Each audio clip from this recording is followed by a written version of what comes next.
Hello, everyone. I will call to order the August 14th regular meeting of the Finance Committee. We'll call that to order at 6:30 p.m. Yes, 6:30 p.m. The land acknowledgement and anti-racism statement is available on the website if you would like to review that. And roll call, seeing that it's Karen, myself, Mary, Stu, Joanne, Wayne, and Rob. So we have one. Great. Okay, so do we have a motion to adopt the agenda, or are there any changes to the agenda? I will move to adopt the agenda. Okay, all in favor? Aye.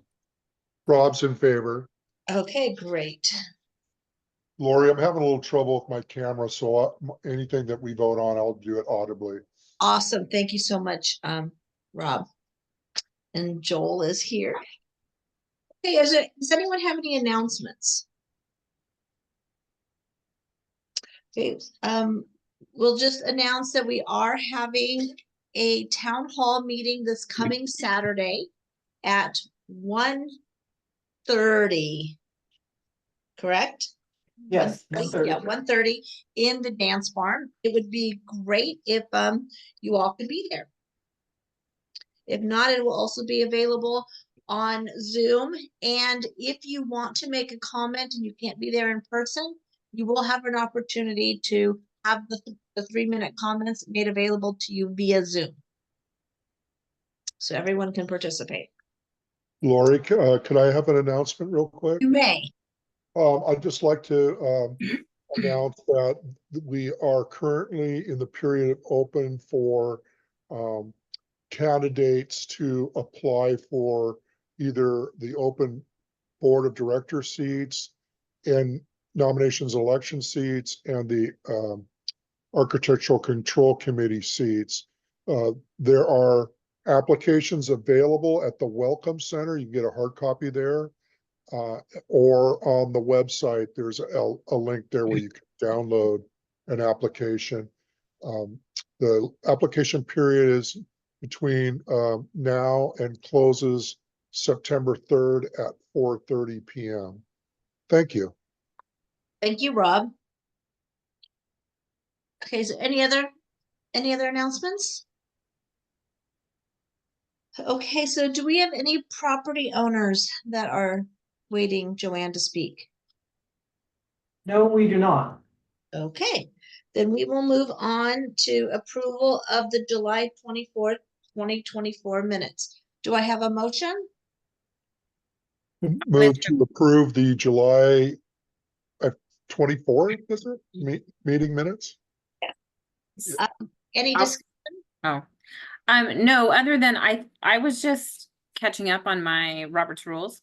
And I think that we don't have to say like who makes the motion anymore. I don't know if that makes it any easier for, I've double checked this through Robert's rules, but it just might be just a little bit easier for note taking and providing the minutes. We certainly still can, but I believe it's not required to do so in the latest version. So might want to double check that, but it might just make things a little bit easier. Fortunately, we have a parliamentarian coming up in November. Oh yeah, I'll just ask them. Yeah. But thank you, Karen. I'm all for simplifying where we can. Oh yeah, definitely. Any other discussion surrounding the minutes? I'm just reading through really quick.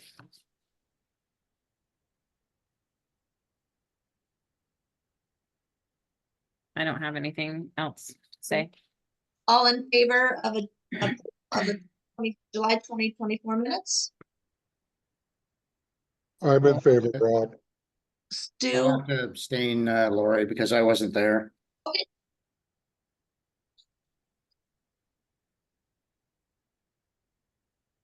Okay. So we'll move on to the May and June 2024 financial statements. Joel, it's all yours. I'm going to mute myself here.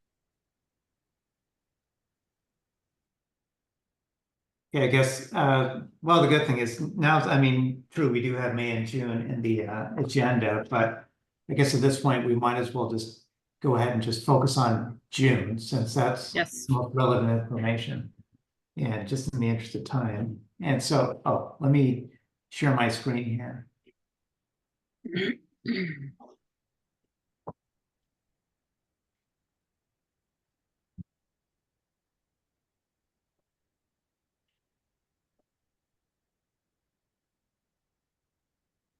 Okay, everyone can see this white page with black numbers, the balance sheet right here. Yes.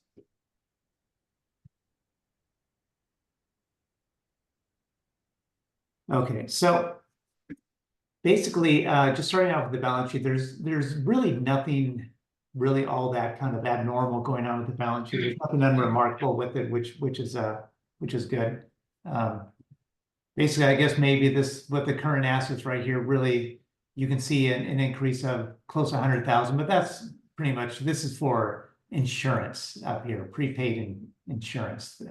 Once we pay the insurance, the big bulk of it is literally in June, then it just sits on our balance sheet as a prepaid asset until, over the course of the 12 months, then we chip away at that, then it becomes insurance expense. And, but in terms of, there haven't been any other, abnormal, or I mean, like out of the usual transfers or anything like that between operations and capital. So the balance sheet is pretty much, for the most part, just par for the course, so to speak. So now if we go to the next page. So now we're focusing on the income statement. Obviously, we're looking at the income statement. This is the consolidated income statement for all the departments rolled up together. And it's this column right here that we'll focus on, this operations and operating reserves column. And you can see that basically the bottom line right here is the total, the operating net income right here is $467,648 for the end of June 2024. In relation to that, it was at the end of June 2023, it was $473,059. So we're actually pretty dang close to where we were last year at this time. Now, of course, this says we're better than budget by approximately 204,000. Last year at June 2023 financial statements, we were better than budget by 285,000. But this is just pretty much just it's just a function of our budget in terms of like how we spread that budget out over the year. So from year to year, we'll fine tune the budgets and fine tune when we think certain expenses or revenues will hit during the year, and that's literally, that becomes a component of how you can see differences between year to year. Except for, once you start getting into closer to the end of the year, then obviously it becomes more of a stark difference or more of a material difference. In terms of, then they start becoming apples to apples, so to speak, by that time. Now, I do talk about the expense to revenue ratio, and all that is just, like, for example, June of 2024, it's 81.5%. That just means that for every dollar of revenues, we had 81.5 cents of expenses. And that's literally what that means. June 2023, since the operating net income was a little bit higher, we could expect that ratio to be a little lower. And so June of 2023 is 79.4%. But so that will go up and down just based on how much, what our operating income is, obviously. Now, what we shoot for in terms of, and I mentioned this before, but when we do the budgeting, is we shoot for a expense to revenue ratio of 100%, because obviously we're budgeting revenues to match the expenses. And so as we get closer to the end of the year, then we would expect this obviously to also kind of, for this operating net income to chip away and reduce as well.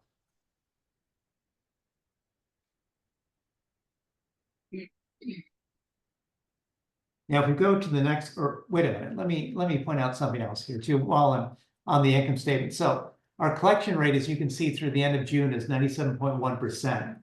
The collection rate at the end of June of 2023 is 97.2%. So our collection rate is really, really good. We're really close to how we were. We're really close to how we were last year at this time. Now, let's see here. So I have already calculated the July collection rate.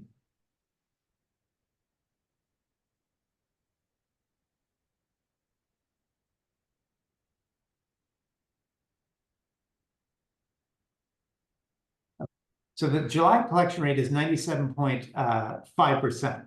And so it's ticked up even more for the end of July, and that's very comparable. It's really about where we were last year at the end of July as well. So our collection rate is we budget for a 95% collection rate. So anything over that does nothing but help out the bottom line in terms of both in operations and in CERF by the tune of over $20-some thousand per 1% over that 95% collection rate.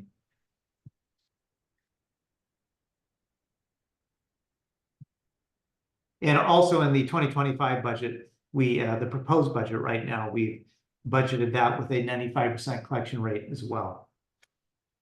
Now, the next page, this capital reserve page.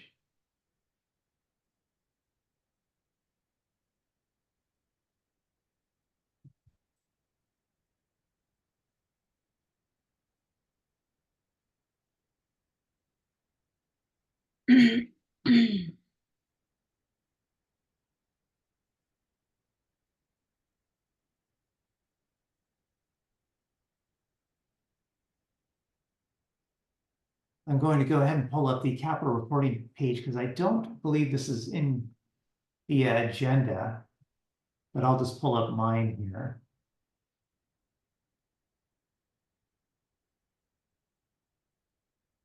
We have it. It's in the agenda. Oh, you do? Okay, Yeah. good. Great. So it's in the agenda. So as you can Oh, see. not that. Sorry, not that one. I was looking at the one you just had on.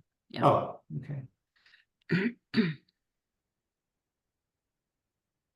I'll come back to that in just one moment as I go through Okay. this capital reserve.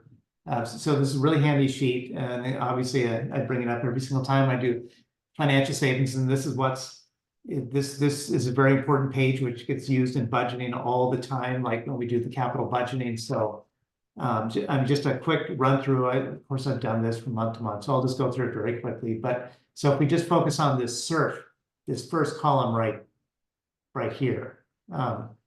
You can see that this is the net available cash at the end of December 2023, this 3.62 million, which ties right back to the balance sheet.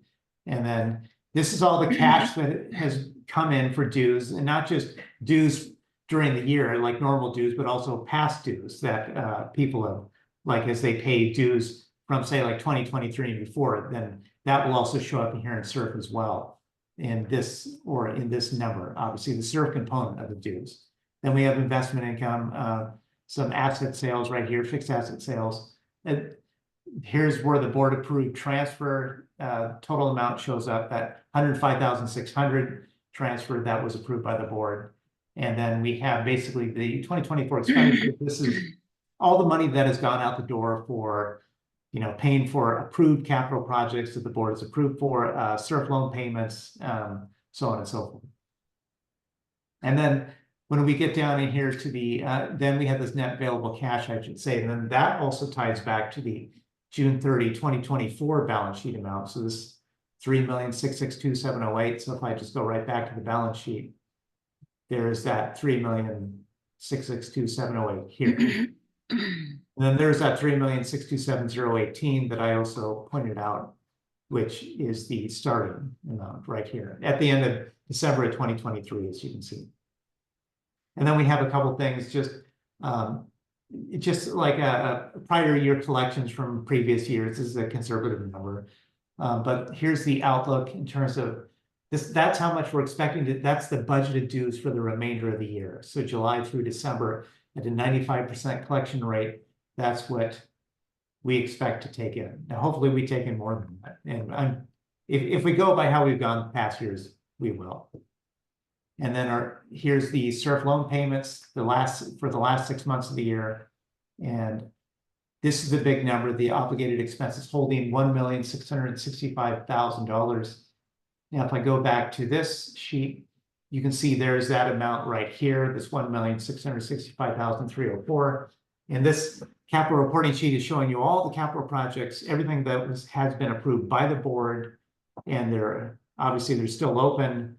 You can see through June of 2024, like we'll look at this bottom line, this adult center painting clubhouse, painting, deck recoating. It's approved by the board. You can see the date that it's approved by the board. And I go back to this like a lot throughout the year. when I want to go back and reference something, but you can see the date here, the approval date, May 23rd, 2024. So if you went to the May 23rd, 2024 board agenda, you would see that capital request in that board agenda. And this is the approval amount. That's what the board approved, $40,867. That's how much we've paid so far on this. And obviously this is the amount left over, which is just the $40,867 minus the $10,217. So obviously, so then at the end, this last column here just sums up all the remaining amounts that is just a difference between the total amount of all the obligations and the amounts that have already been paid. And then that's the amount that we could still expect to pay, that the board has approved, that we could pay up to that amount essentially. And yeah, go ahead, Karen. Well, I was just gonna say, could we get this posted as an addendum on the agenda? Because I refer to it too periodically. I'd actually love to have this published with the financial statements on the website whenever you do that, if that's a possibility. It's easier than Actually, tracking down. this was supposed to show up as one of the attachments, but we'll put this up as an addendum as well for them. Thank you. Yeah, and actually, here's a good amount, right? Or here's a good line item. So it's kind of handy that this happened. But so you see this one project right here, this turf building remodel HVAC, where the board approved $9,009, and then the total invoice was $9,026. So obviously they have gone over this by $17 now. And then this is, so what's going to happen to this $17 is I'll just take it out of operations is what I'll do. Meaning, so like I'm only going to take out of SURF as much up to what the board approved spending, $9,009. Now, this was like a big material amount, then we would probably go back to the board for a change order before this even happened, or we expected it would happen. But in this case, they went over by $17. Obviously, it's not a big amount. So I will then charge that amount to operations, like other repair and maintenance in turf. But that's an example of what can happen, like when something runs over, and once in a while things will run over. Not by much though, usually. Do we have a policy on like how much can just be absorbed into operations versus what you'd request a change order for, or is it at your and Joanne's or the manager's discretion? Well, I guess basically, since Joanne could approve up to approximately $10,000, like theoretically, I guess about that amount could be absorbed into operations. Yeah. So then when this hits operations, would it hit turf care because it's turf care? Or I mean, do you do it by department like that?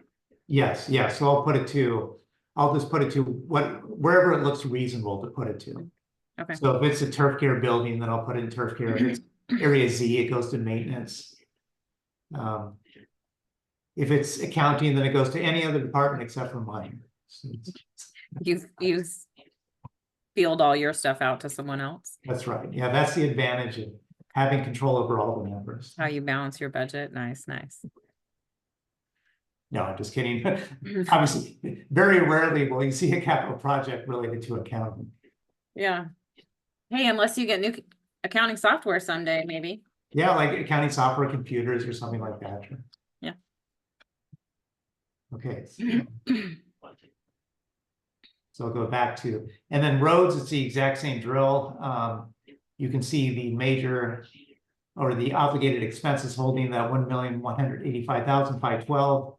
Then if I go back, go to the next page, you'll see there's that $1,185,512 right here. And same thing, these are all the approved projects that are open. Now, if I go back one page, you see this Austin Creek repair. Obviously, we're not doing anything more with this, so it's been stamped closed for now.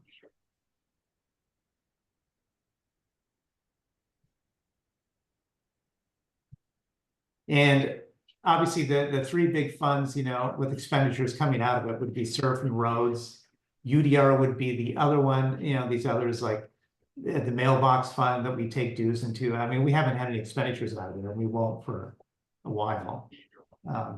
So UDR is the other item right here, and obviously with UDR, and of course I've explained this before, but the thing with UDR, this undesignated reserve, how money gets in here is, this is, for example, like the due, since we're in the year 2024, if someone paid, say, like their dues related to 2023, like December 2023, November, or whatever, or 2022, or just anything before 2024, the operations component of that dues will then be put into this undesignated reserve.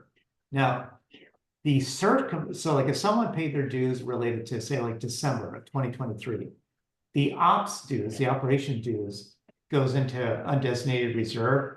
And then the CERT portion of it would still be put right in here to CERT, and the roads portion will go right in here, and the mailbox portion will go right here.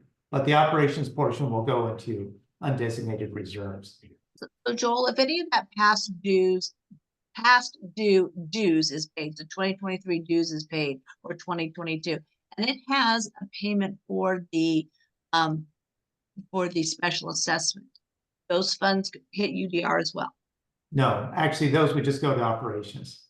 So those go to, okay, Yeah. to an Yeah. operating account, okay. Those just go, and at this point, we don't really have much going on with that. It's just every once in a while. Actually, I could just, since we're on this topic real fast, I'll just quickly scroll down here. But you see these two lines right here. Mhm. Now these two used to be up here. It's like a major line. Oh, you know? yeah, they did this, so they've been Yeah. moved down.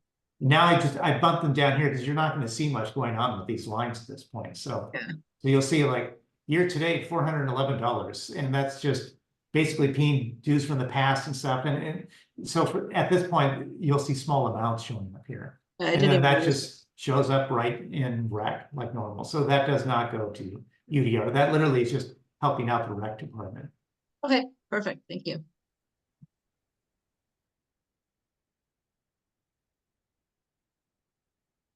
And one last thing I'll talk about with UDR. So since this will be important to point out. So here's the UDR page, which shows, we have this area Z mitigation that's been hanging out for, a long time, 3 years. I guess the board could eventually just de-obligate this, but then you'll see we still have some Firewise funds left over hanging around now. And then we have 2024, the hazardous tree removal. We have the 2024 GM search. Now this line item right here, though, this accounting manager fund, this 45,000. Remember how the board de-obligated this at the last board meeting? So the last board meeting obviously was an August board meeting. So that's why you still see it here on the June UDR capital project report sheet. And this 45,000 right here will stay here until August, since it was de-obligated in August. In August, it'll disappear. So this 112,975 amount, when I go back to here, there's that 112,975 amount obligated expenses. 45,000 of that is that county manager position. And now we haven't spent any of that. And then in August, that 45,000 will then go away. So then this will drop by 45,000, which Maybe means. I'm sorry, Joel, but maybe we should clarify for those that weren't at the board meeting and may not have had chance to watch it, what happened with that 45,000? Do you want to go over it, or do you want me to just briefly fill them in? Yeah, I guess you could just briefly. So basically, because there was no accounting manager position created or even starting to be created, the board de-obligated those funds, the $45,000. And so that's going to go back that's going to be moved back. And if and when we are recruiting and would need those funds for an accounting manager position, there'll be another resolution to designate those funds. Yeah. So going forward for 2024, there are no additional funds for accounting positions. And then in the 2025 budget, I mean, I know there's some increases in salaries because there just are, but there are no additional positions. That's No. correct. Yeah. Okay, so Yeah. not in 24 or 25, no That's additional accounting positions are being planned for. Yes. Correct. So in 2025, the staffing level in the budget is precisely the same as what it is right now in 2024. Across all departments, like the same for every department? Yeah, basically all departments. Except a little bit more lifeguard, right? I thought Joanne had said that in the last Except meeting. for the lifeguards. Okay, Just, Which is some more small. hours for the lifeguards. Yeah. Okay, some, yeah, additional lifeguard hours, I thought she said. Yeah, but in terms of like any other positions, no, it's the same as what was in the 2024 budget, with the exception of, you know, a little more like 0.2 FTEs or so for lifeguards, just to Yeah. reflect the reality of the lifeguard hours going on. Now, this page that you're looking at, obviously, this is only for June, the current month, and so just keep this page in mind. This is for the current month. We'll skip ahead and go to this page for the year-to-date page. So this page is the same as the last page, only this is for the whole year. And but if you're curious to go back to the other page, just know that it's only for the month, you know, just for June. This page is January through June, year-to-date.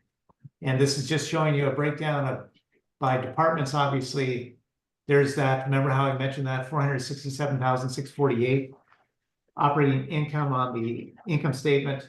There's the amount right here, but this is just showing you what department was responsible for that. It's the for that amount, basically. So you can see, like, obviously all these departments that create a loss, which you would expect, you know, and then you'll see your departments that would bring in an operating income like golf, marina. Those would be the two biggest ones, but, and then your dues, obviously down here, here's where all the dues are. But that's basically, this is the breakdown from a departmental level standpoint. You can think of it like that. For that 467,648. Karen, did you have a question? Yeah, what are we not spending for facilities, or is this a timing thing? So if I'm looking at other actual other expense, 79.5 budgeted, better than budget by 34.9. What are we not doing? Or is it a timing thing? Yeah, I mean, this literally could be a timing thing, but actually now that you brought this up, here's a good exercise. This is the good thing about these financial statements, actually. And so what you're looking at here is like a full financial statement set, not what's in the agenda. That literally just gives you like the first like 6 pages or so. But anyone can go on and onto the website, the finance committee website archive, and you'll see all the monthly financial statements. But so you see facilities right here, and then we have this basically this, you know, they're worse than budget, or sorry, they're better than budget by $45,008, right? And then if someone's curious, well, what is that? You know, like, well, what could that be? Like, you could literally, we could just drill down the actual finance, or I mean facilities. Here we go. The facilities income statement, and so you'll see this is just a 2-page income statement. Yeah, so scroll to the expenses and see where payroll. No, hold on. What am I looking at here? Better than budget. Well, we can see right out the bat, it's not really any of these things. Right. Just a little. So go down. So. Okay, so it's the big culprit here is total maintenance and landscaping. So they had actual expenses in this category for 32,000, and they were budgeted for 59,525. And you can see it's actually building raw materials is the big one, and contract vendor repair maintenance is another one. Literally, those two is quite a bit of it. Yeah, so that's a little bit concerning to me, because that's, unless it's a timing thing, like we just budget straight line, but really all this stuff happens in like, which could be, and is that what it is? Like we budget straight line, and then actually this stuff is happening in, you know, June, July, August, September. Let me answer that. I don't know how Joel budgeted for this particular line item. Yeah. But it's obviously opportunistic. You don't repair something if it's not broken. And things break as they break. You can't time it the same every year. It's not like a more predictable expense such as snow removal, which will obviously happen in the winter months. And we will see the expenses in those categories increase in July, because we use some of that line item to pay for repairs to the fitness center and other things. So it's just seasonality, and like I said, a repair line is less easy to predict than other lines because you repair things as they break. Okay, so then where would things be like roof and gutter cleaning and things like that. I was thinking, Contracted services, other professional services. oh, so we don't do that ourselves. not So, gutter okay, cleaning, no. but anything like, I'm thinking there is ongoing upkeep and maintenance that would be a little bit more, that would be predictable, but are you saying that our staff don't do that, or we're not planning? Yes, they do that, but in the spring and summer months, we are mostly mowing or working on the pools. Right, and you know, everything is seasonal in maintenance. A Another lot thing, of the early part of the year before the spring started was cleaning up branches. Then we went into firewise. I mean, obviously, we're doing less fixing of facilities when we're out cleaning the roadways or clearing brush. So there are many seasonal aspects to the work that maintenance does. So what's the focus in, like, I mean, they always have to be ready for weather in like January, February, sometimes even March, sadly. But what about spring? What's the Grass, grass? grass are moving into firewire. Okay, all right. I see Wayne has a question. Thanks. So, while we're on the same topic, so if you look at line item, the GL is 60-35 utilities, trash and recycling. What's the breakdown between trash and recycling? And why are we budgeting or under budgeting? well. With this Well, one,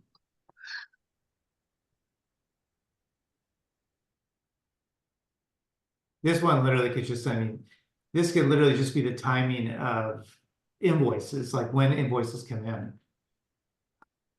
But Yeah. don't, but the question is, if you're budgeting, right, you usually have a contract and you know what the monthly pickup, unless all of a sudden we've added a new subdivision and then you've added more recycling and garbage that you didn't predict, right? Like, so why we're almost 200% out.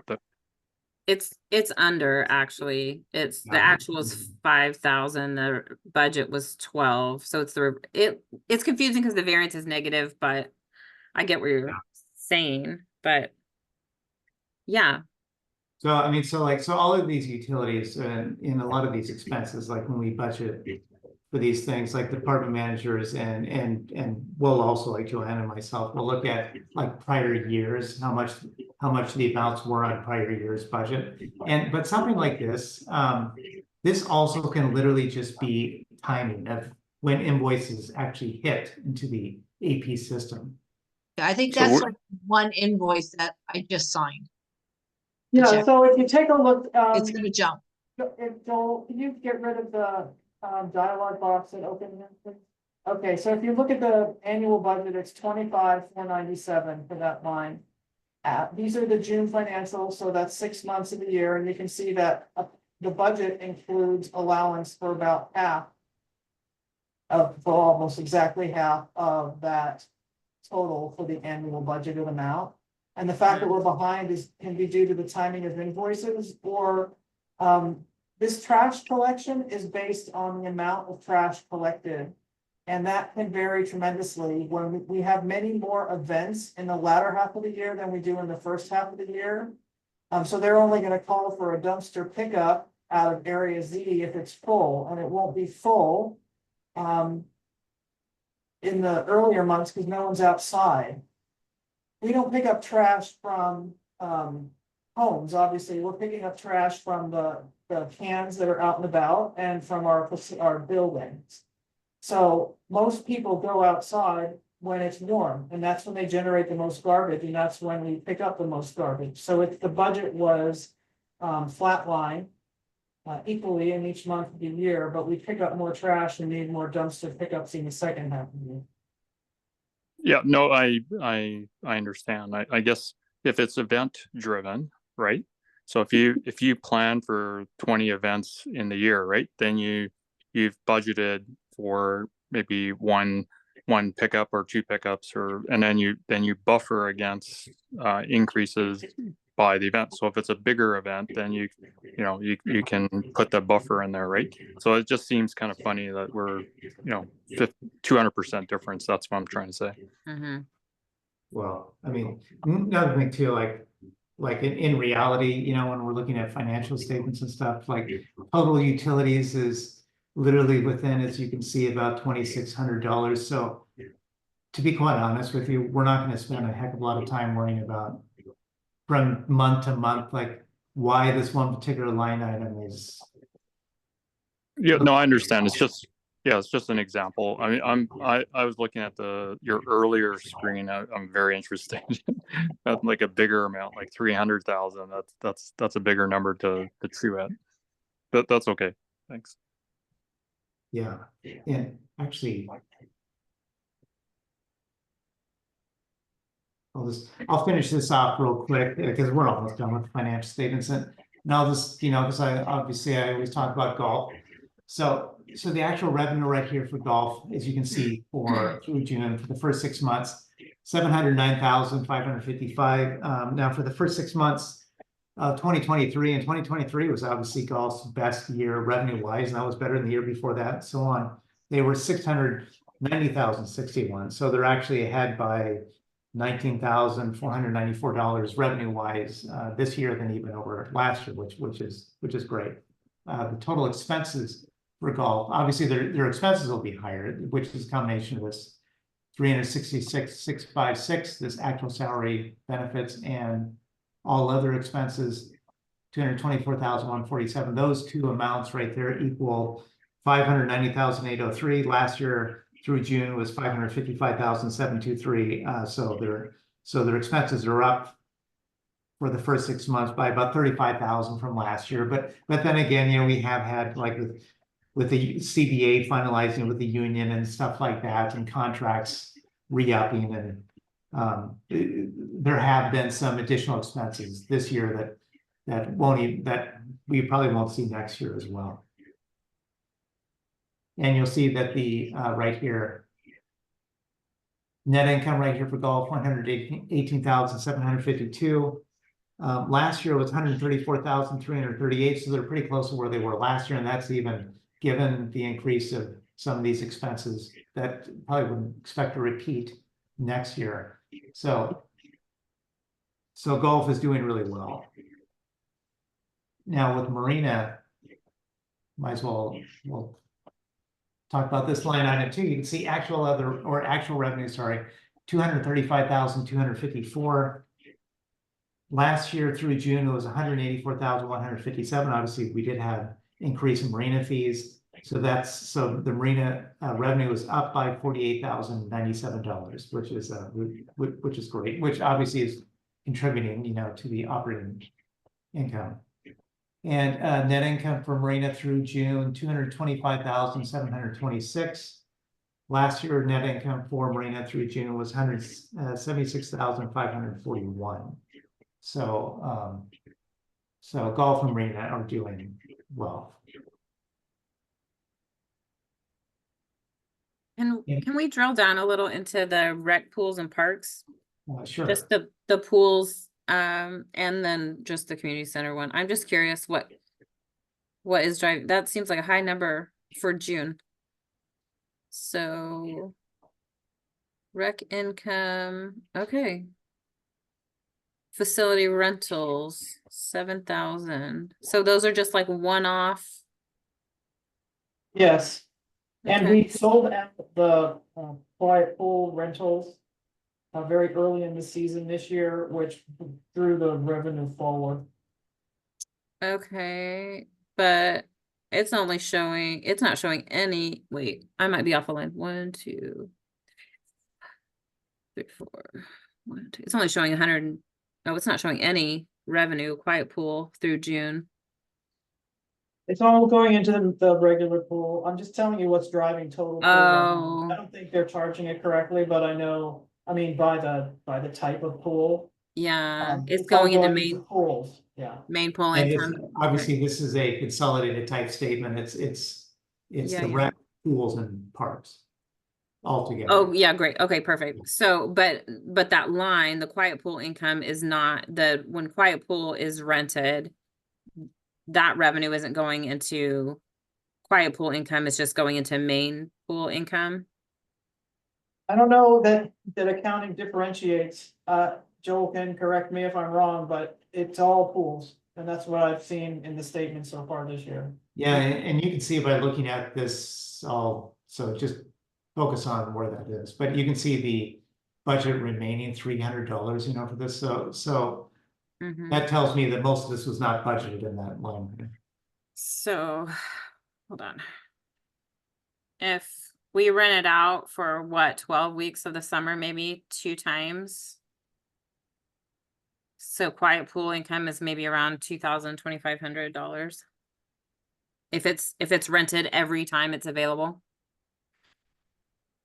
It's 85 a shot, so, and it's 2 Oh. days a week, as you just, Yeah, I just did 12 weeks times 2 times 86. 12 times 2 times. yep.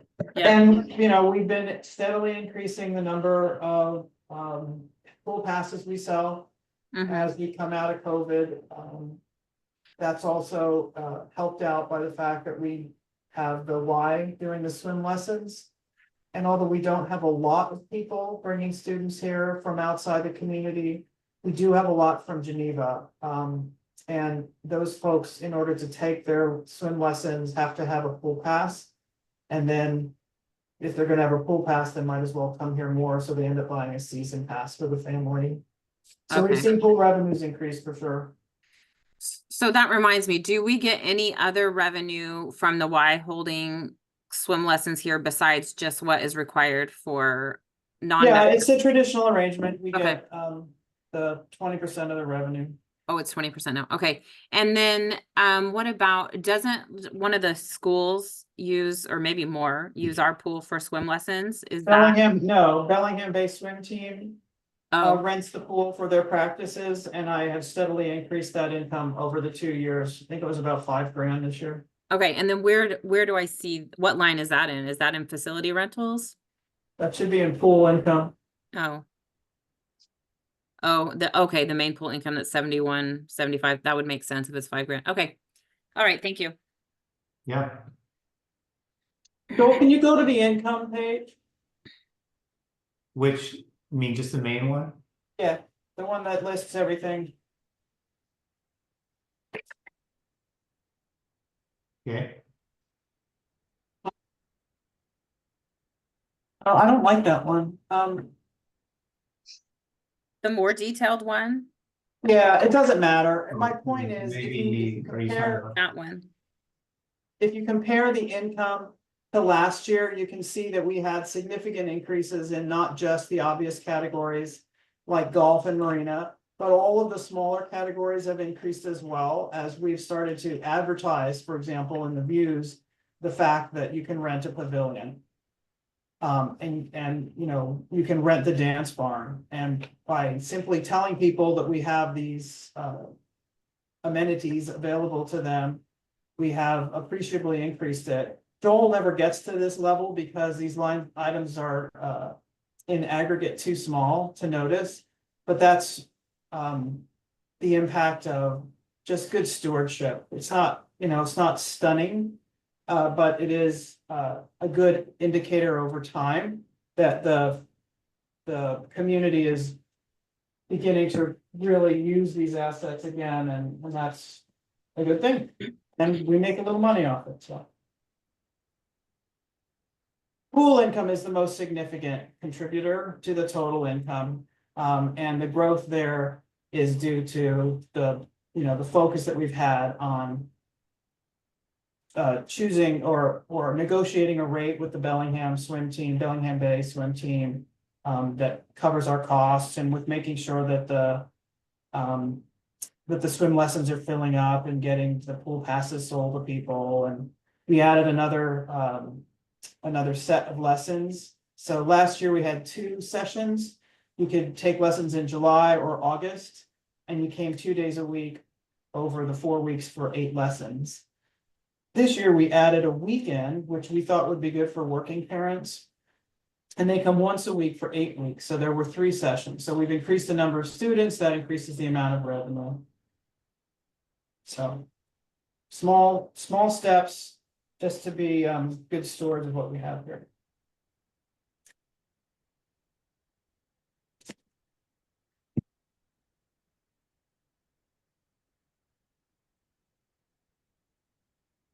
Did anyone have any other questions on the financial statement?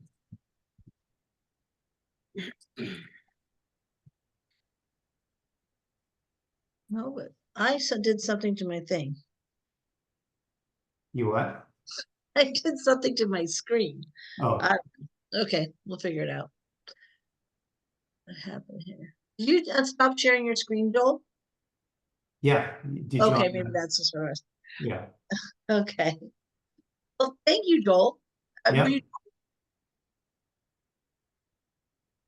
You're done, Joel? yes. Okay, gotta make Yeah, sure. that basically covers it for June. Okay. But we could go back and do the exact same thing for May if you want. Oh we're yeah, good. that'd be fun. No, we've got a lot. We have a lot on our continuing business and new business. So thank you for that offer, Joel. But I think Yeah, we'll pass.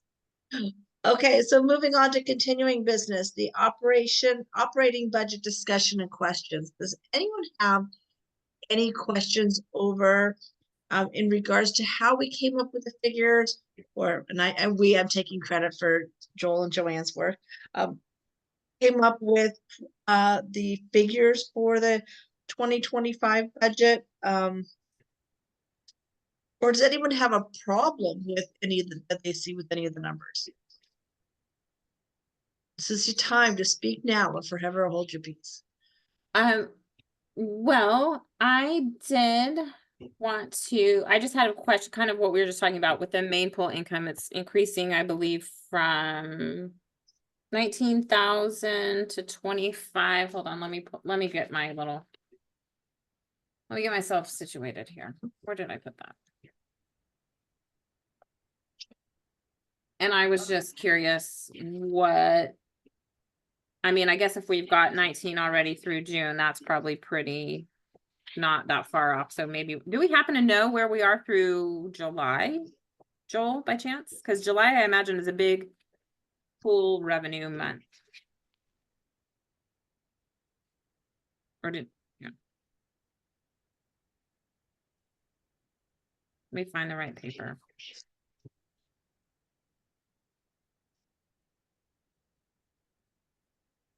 yeah. What was that you wanted? I was just curious if you happen to know where we are in pool revenue, a rough estimate through July of 2024. Is that something you have access to yet, or are we still?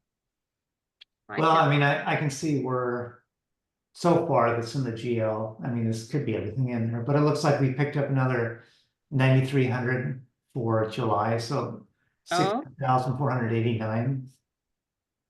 Okay, so we were at 19 and you picked up another, did you say 9,000? 9,000, yeah. Okay, all right then, never mind. So our budget for 2025 is 25,000 and that seems. Eminently doable. Yeah, Yeah, okay, but all right.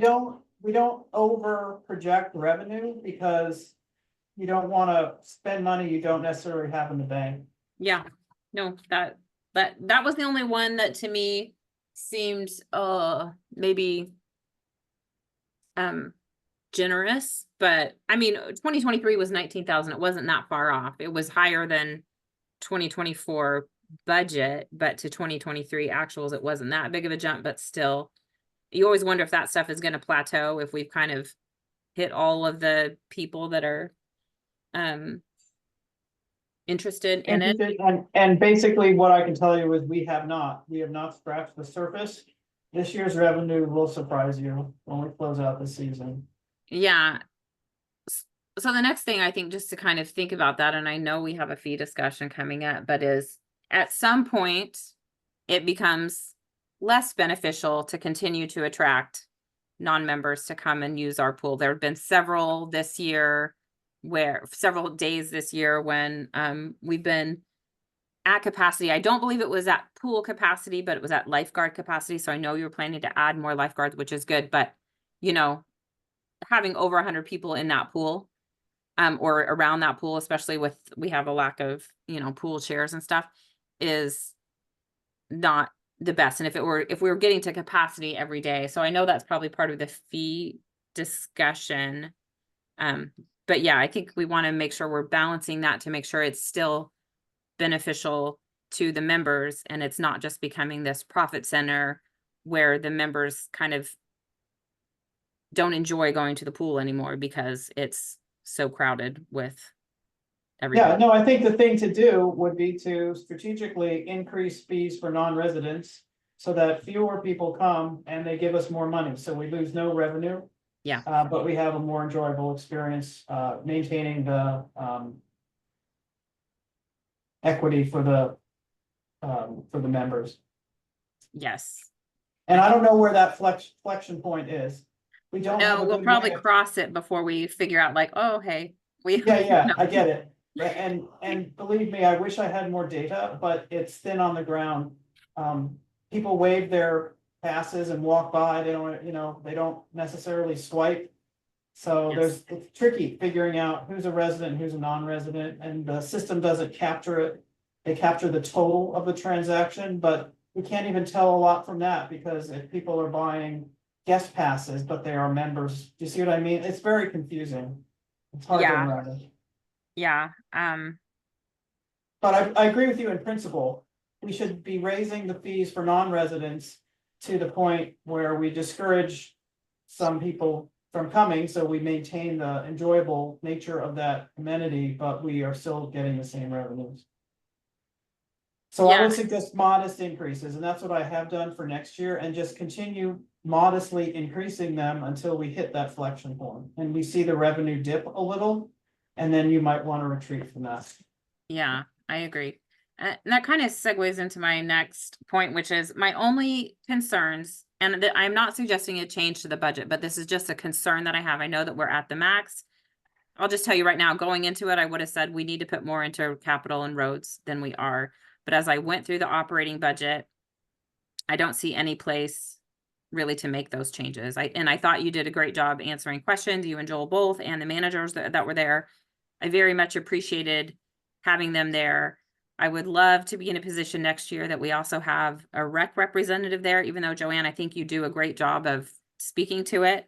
But when, the special assessment was approved and that department was created, we had a manager there specifically so they had equal seating at the table when all these discussions were happening. But I still have that concern that, this year you told me that rec was underfunded, and I still have that concern going in that next year it is that we have enough staffing and the right staffing to implement some of these things where we're able to, make sure we are being careful about, non-members, they're paying to come to the pool and they're not just kind of walking in behind other people, or we're checking those things.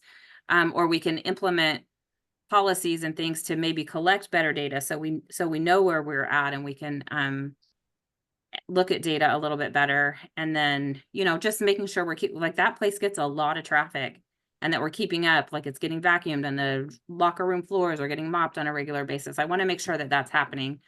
And then as we kind of had the discussion then of our maintenance, we have fewer total maintenance employees than we did a few years ago.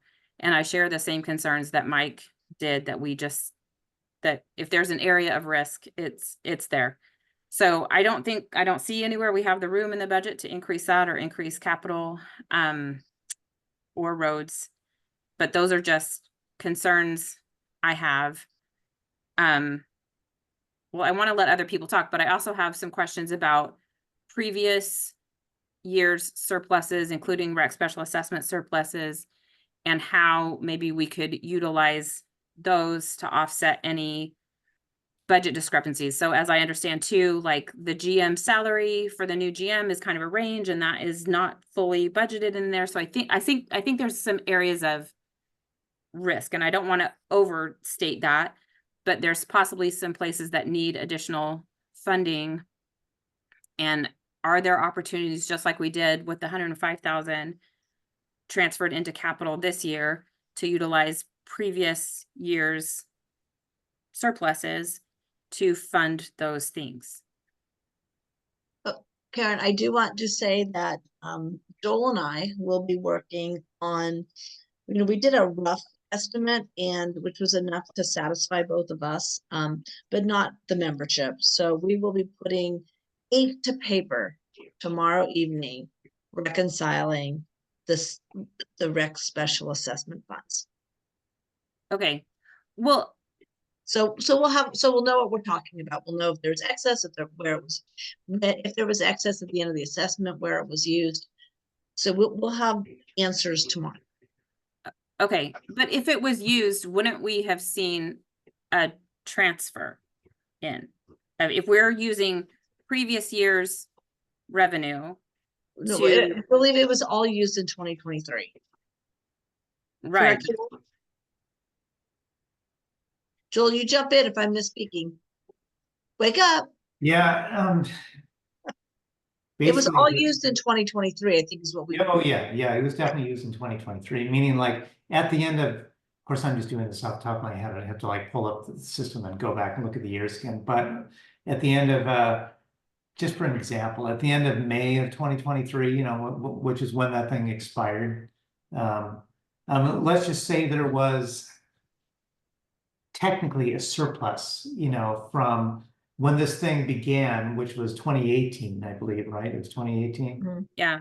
And then it ran 2020. through the end of 2023. Yeah. So basically, you know, if you It just look wasn't technically a surplus. There was a surplus. You had it in the balance sheet every single year. yeah, right. That's Yes. actually what I'm talking about. I'm talking about Okay. that number, like in the balance Yes. sheet. So, Uh-huh. so then like, in May of 2023, I want to say it was around 60,000, you know, like technically it was around 60,000 or so possibly. I'd have to go back and look at the number again. Cumulative? What? Cumulative? Cumulative, yes, through. No, it was like 100.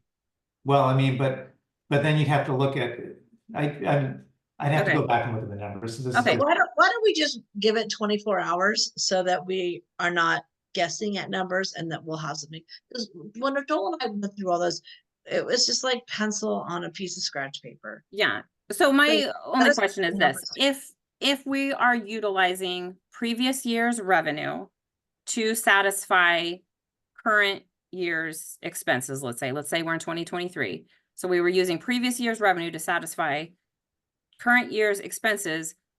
You would either have to see a deficit budget, right? Not utilizing current year's revenue to satisfy those expenses, but pulling in, and somewhere, wouldn't you see a transaction? well, I mean, just to put it like in really kind of basic, simple terms, you know, let's just say that, we'll say it was 100,000, for example. Okay. So we'll say at May, it was 100,000, and then that's the only thing that this place did was just the rec, you know, and that's just so we could see it easier, you know, then technically then if we had $100,000 of rec special assessment equity, you know, then we would expect to have, you know, hopefully $100,000 offset of cash, you know, like in cash basically to offset it. So then by the end of 2023, then if that flip basically, well, of course, at this point now it's going to start getting too confusing, but basically that's basically the bottom line with that. You know, like if you have an equity, then you would have an offset. In this case, it's going to be cash. It would be, we had cash of 100,000 in this case, you know, sitting around. So, and then if we had. So, well, hold on a second. Maybe let me simplify this, because whether it's rec special assessment or last year's profit that we're using for something, if we are spending last year's profit in this year, how do I see that in the financials? So we're using last year's revenue profit to satisfy this year. But I don't think we are. I think all of last year's, I think that every dollar of the special assessment was applied to 2023 expenses. Right, but how do you see that? So that revenue was earned 18, 19, 20, 21, 22, and then part of 23. So you have to pull in those years' profits into the 2023 budget. How do I see that? You would see it, well, you would see it just like this, like, so you would see, so now let's just think about 2023, right? And then we'll forget about the 100,000, like what I just told you about. But Yeah. we'll say that that rec ended dead flat even at the end of 2023, you know, and they had which they didn't, but let's just say they did, you know. Then obviously we had dues money plus rec special assessment money, allowing them to come even flat, you know. So let's just say rec had total expenses of 200,000 in 2023, and then we had and then we took in, we'll just say we took in like $50,000 in rec special assessment money through May, right? But then we had another $150,000 in dues. See, unfortunately, this is where it's going to get confusing. Like if I could draw it out on a piece of No, paper. I would like to see it on paper. I've actually asked for this for a while now, and I would like to see it on paper to kind of understand it better. But my question is general. So we used to net to zero every year. And if we had, if we were over budget, we would pull money in from UDR to net to zero in operations. And if we were had a profit, then you remember in 2020, we paid a higher payment into towards the capital loan. And then this year we took some of that surplus and put it into capital, but there's still some remaining. And so how do we see? So to me, that money is just kind of sitting in cash, but it is not being put to work because it's not in any budget where the board or the finance committee can recommend that those funds be pulled in to be used in some way. So this is a bigger kind of just broader question, but as we're dealing with budget constraints, which we deal with every year, but I feel it particularly this year, how can we put those previous years' profits to work to help us balance our budget if things come in, more expensive than we thought? Well, I mean, then on top of that, so like previous year's profits of 2020, then you'd also kind of have to go back and look before that. Did you have losses, Right, but I know prior to 2020, at least for the several years prior, we were netting to zero every year. So after 2020, that wasn't done anymore. And so we've had years of profits and years of losses. I think it ends up being 129,000 from 2021 forward, net. And so, yeah, that is after taking out the 500,000 that went towards the Welcome Center and the 105.6. So there's still a remaining. I did it. It's probably not totally accurate like you would do. This was just off the unaudited financial statements. Somewhere around 120,000. Where's that money? How can we put that to use? Put it to work. It was money that the members paid in before, either through fees or through dues. Let's put it to work and make sure it's somewhere that we can access it and use it for things that the members need. And Wayne has his hand up again and I'm talking too much. So sorry, Wayne, go ahead. Yeah, Nope, so that's okay. Yeah, so oh, go ahead. yeah, so what I was getting to was if you've got previous year's surpluses, right? And as long as you don't have any losses, right? Like normally under your profit loss, you should see a reserve, right? So you would have created a reserve saying, so say, like, as you said, right, you had 129 reporting one of the previous years or whatever. And as long as there's no losses, I mean, you wouldn't put in your balance sheet showing that you're going to use that to pay future years, right? Because if you do that, you're going to be, snowballing, future losses, and you may not have a surplus in the coming years. So typically, you would look to put it into a reserve fund that captures that, right? So it's not a forever; it's a one time, and then you should put no restrictions on it if the intent is to pay off one time emergencies. So as Joanne said, right, there's maintenance that you can't predict, and we don't do repairs. That could be one of those areas where you address it through the reserve fund, right?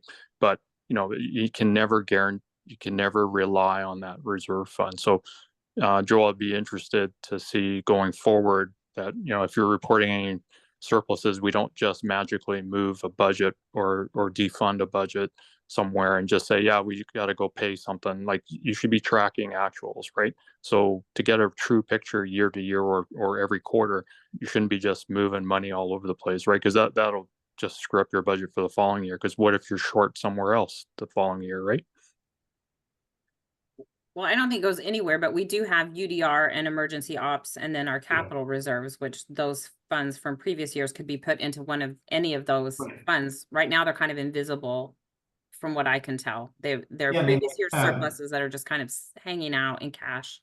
I mean, Well- like if you always broke, we'll just assume that place always broke even every single year in the past, you know?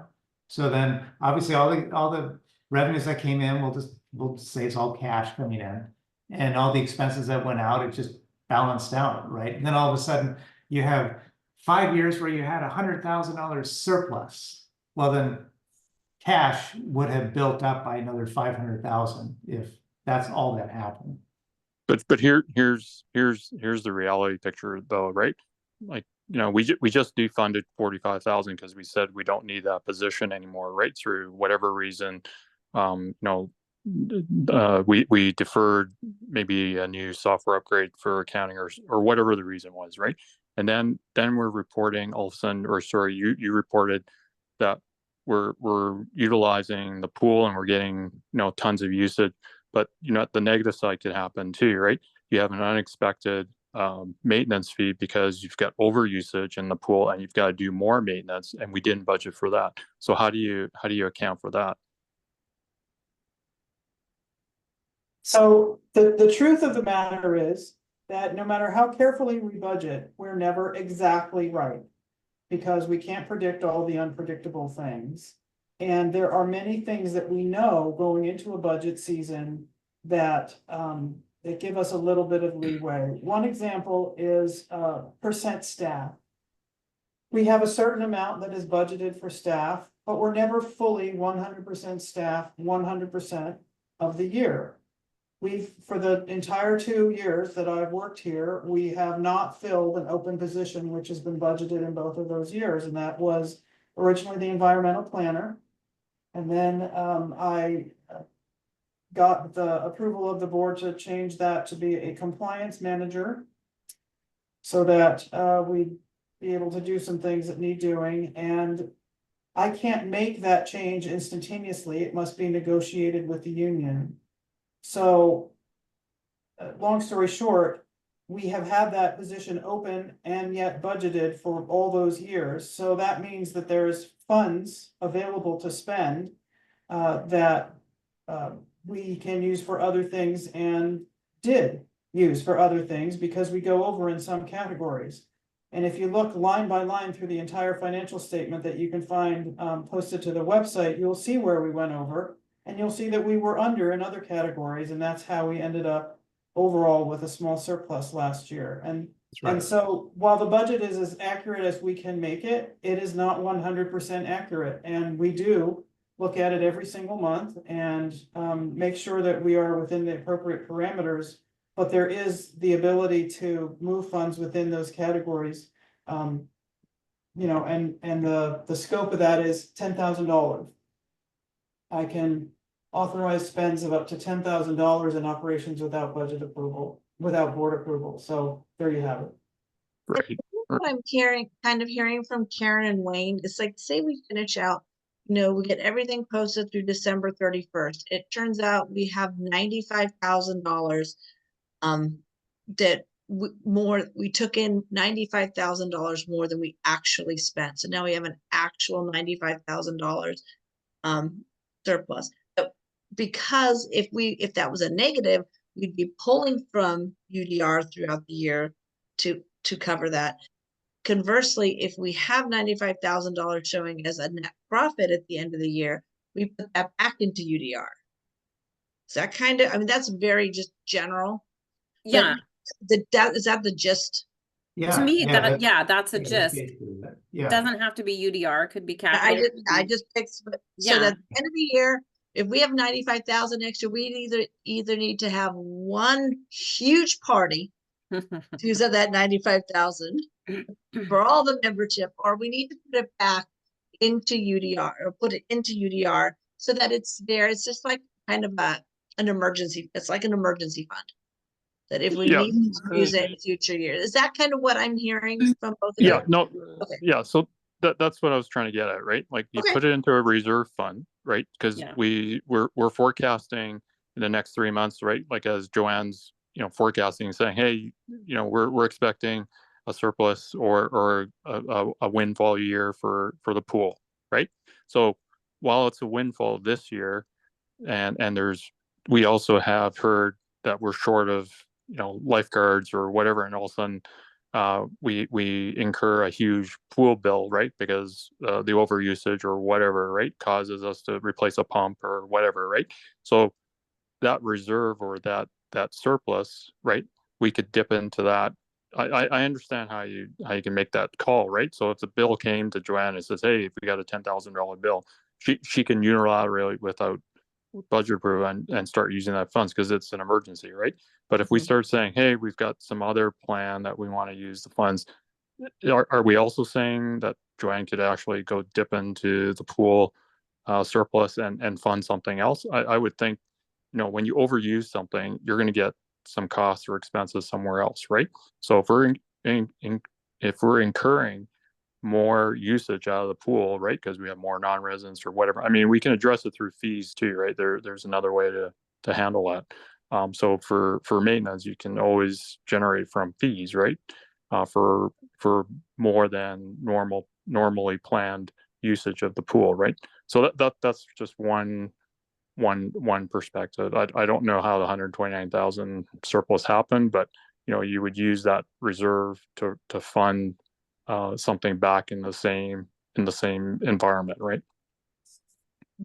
So let's get, Joel, I know you probably have a response, and Joanne, let's hear what Rob and Stu have to say. Maybe we can respond all at once. Rob, you want to go ahead? I mainly have a couple comments and then just a question. So my comments are kind of reflect along what everybody else has said. I think that Joanne and the managers have done the very best they can to create a proposed budget that is the most cost effective as they could. So I heard things like, hey, there's a vehicle that we had planned to replace. We're not we think we can run that vehicle a little bit longer. There are costs that it's just the way it is. I mean, the collective bargaining agreement, there are wage increases there. So I think that staff did a good job of trying to do their best to propose a budget that is the best cost effective. I also heard Mike say, as Karen brought up, that Mike Brock, that there is risk in the maintenance. It's so important that they are behind jobs. They're it feels, what I thought I heard him say, and I want to put words in his mouth, is they are chasing emergencies and they are getting behind in their work. I'm sure he's doing the best he can to increase productivity in that department. But I am concerned as a community member, as a member of this committee, that there's risk there, as well as what Karen brought up about recreation. I think also we, as a committee, and the board needs to continue to find a solid, viable, the process is not right, a solid, viable plan to replace the marina flotation. It's out there. We started with incurring some fees from the users, and I think that's right. But I don't think that plan is solidified, and it's going to take a lot of good hard work, good discussion, and compromise. So with that, here's my question. My neighbor asked me this, and I wasn't quite sure how to ask it. It's the proposed budget would increase our dues a bit. And his question was, what is the proportion in terms of the dues increase? Proportionately, how much of that increase would go to capital, roads, and then operations? So, it's probably not 30, but does anybody know that? Oh, Yeah. yeah, we know that. And then I can pass that on. It's in the presentation. Oh, It's okay. very I'll give you a clearly- page number. It's very clearly laid out because that's an excellent question and we anticipated it and it's been in that budget deck for years. So page 5 is a good one in the PowerPoint. Yeah, the budget deck is a good one to refer to. So basically everything is increasing 7% from where it was, Okay, except mailbox, which is 6. Which, yeah, Okay. 6 Okay. and 7 of mailboxes have a cent. Yeah. well, I'll refer my neighbor there on, when he called me on the phone yesterday, I didn't have the deck in front of me. Yeah. So So I refer to, promised, yeah, I promised him I'd bring it up and ask. So thanks, guys.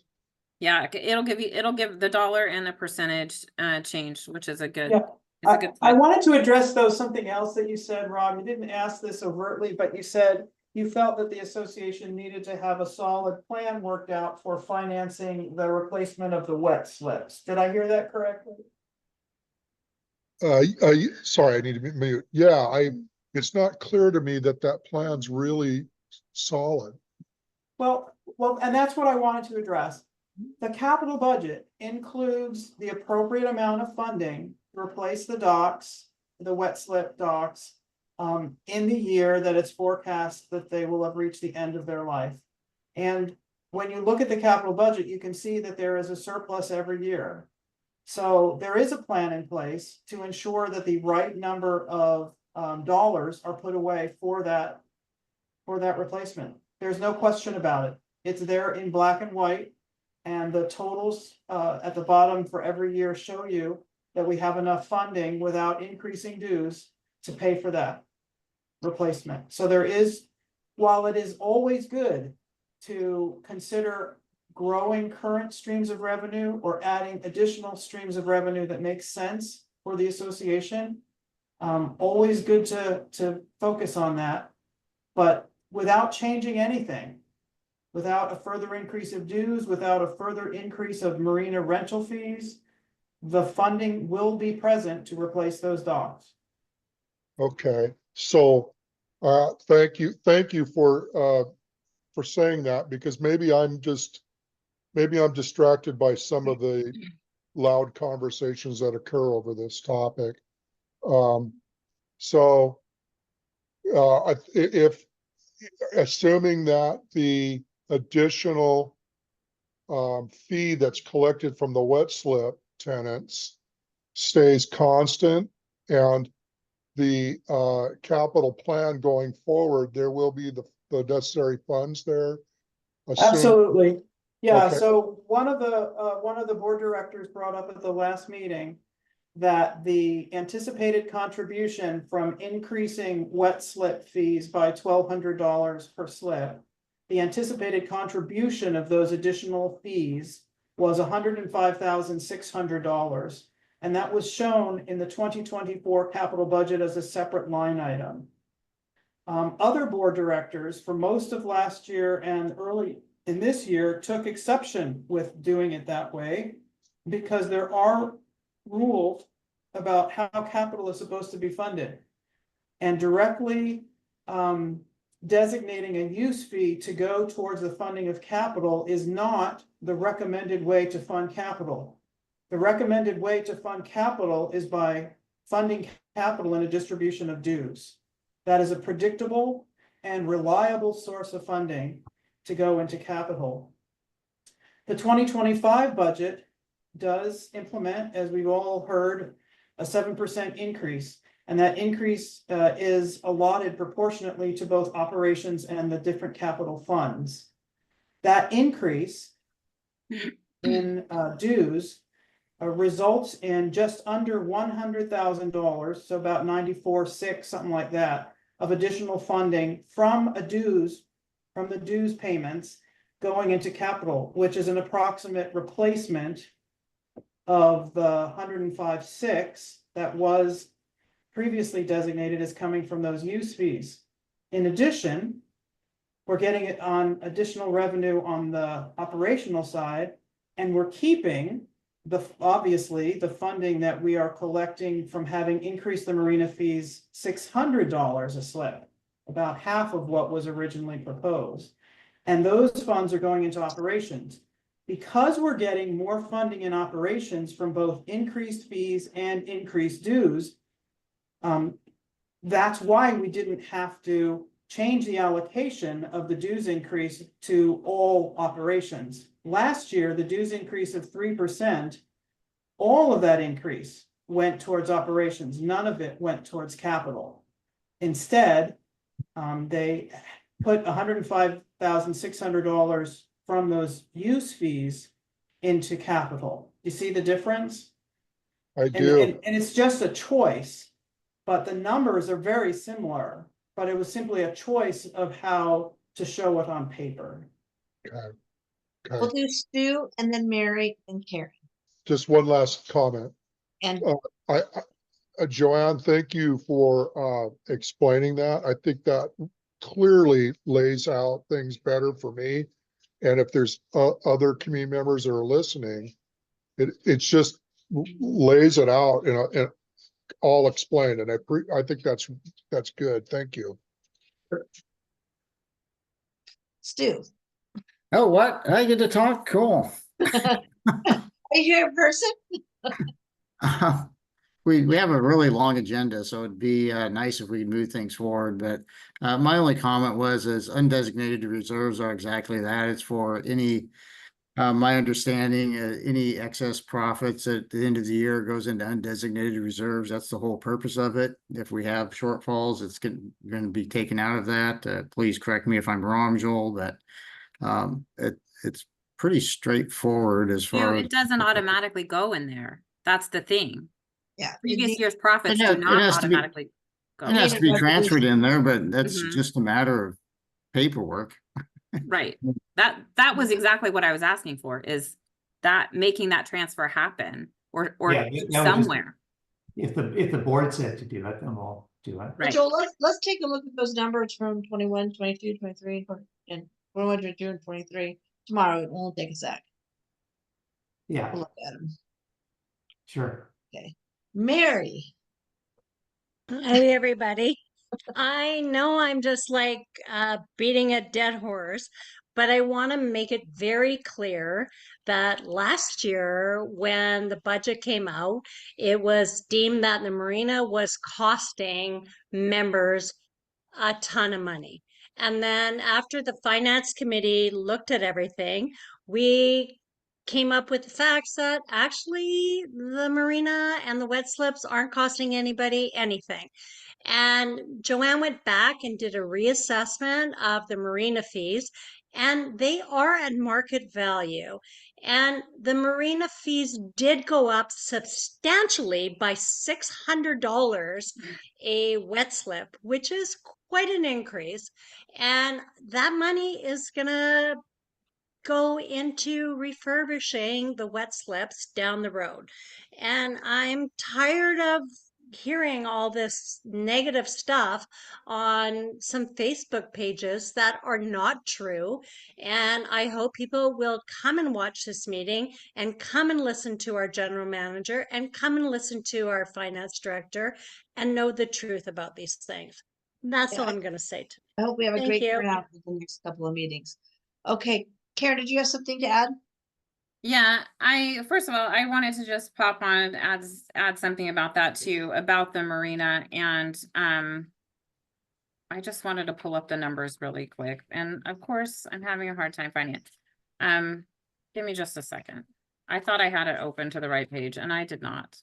You know, Karen, when we go through the fees, I actually have something to say when Yeah, we go get ahead. to the marina fees. So why don't we just add you in there? Okay, well, I feel like we had segued into capital already. Are we done talking about operations or not? You know, we kind of did both at the same time. Do we need to take a whole, do we need to do a separate discussion on capital, or did we kind of cover both of them? Both, but I just have something to say in general about capital. Again, that was one of my concerns, is that even though we are increasing capital somewhat, it would take us 3 years of the maximum, 3+ years of the maximum dues increase going only to capital and roads, just to replenish the funds that were used for the Welcome Center, and refunding the transfer fee. So our reserves have been significantly hit in the past few days or years. And that is before we even address things like inflation or just increased costs, or the addition of also the ice barn, which was new to the budget. Generally, we had originally it was in there just as a takedown, and now it's, I think, over $1 million. So those are all net new things that weren't in these capital dues when they were originally set in 2020. So this is the first time, actually 2019 for the 2020 year. This is the first time since 2020 that capital dues are being increased. And a lot of things have happened in that time that have increased the cost, and we have net new assets. And then, just as Joanne said before, like, think projects just come in more. So we can go through, I mean, I don't think we need to go through all of the details of things really specifically, but what I would love to see Sudden Valley do is focus on that top line. And when I look at, and we talked about it a little in the budget meeting, but when I look at those balances, you know, Joanne says, without any dues increase, we will have the funds based on these assumptions, which assume that these are the right numbers for these projects. And we know historically they come in higher, and inflation could, I mean, it's going down, but we don't know. We can't predict that. So only will we have a positive if these numbers hold true. And that is very important to know.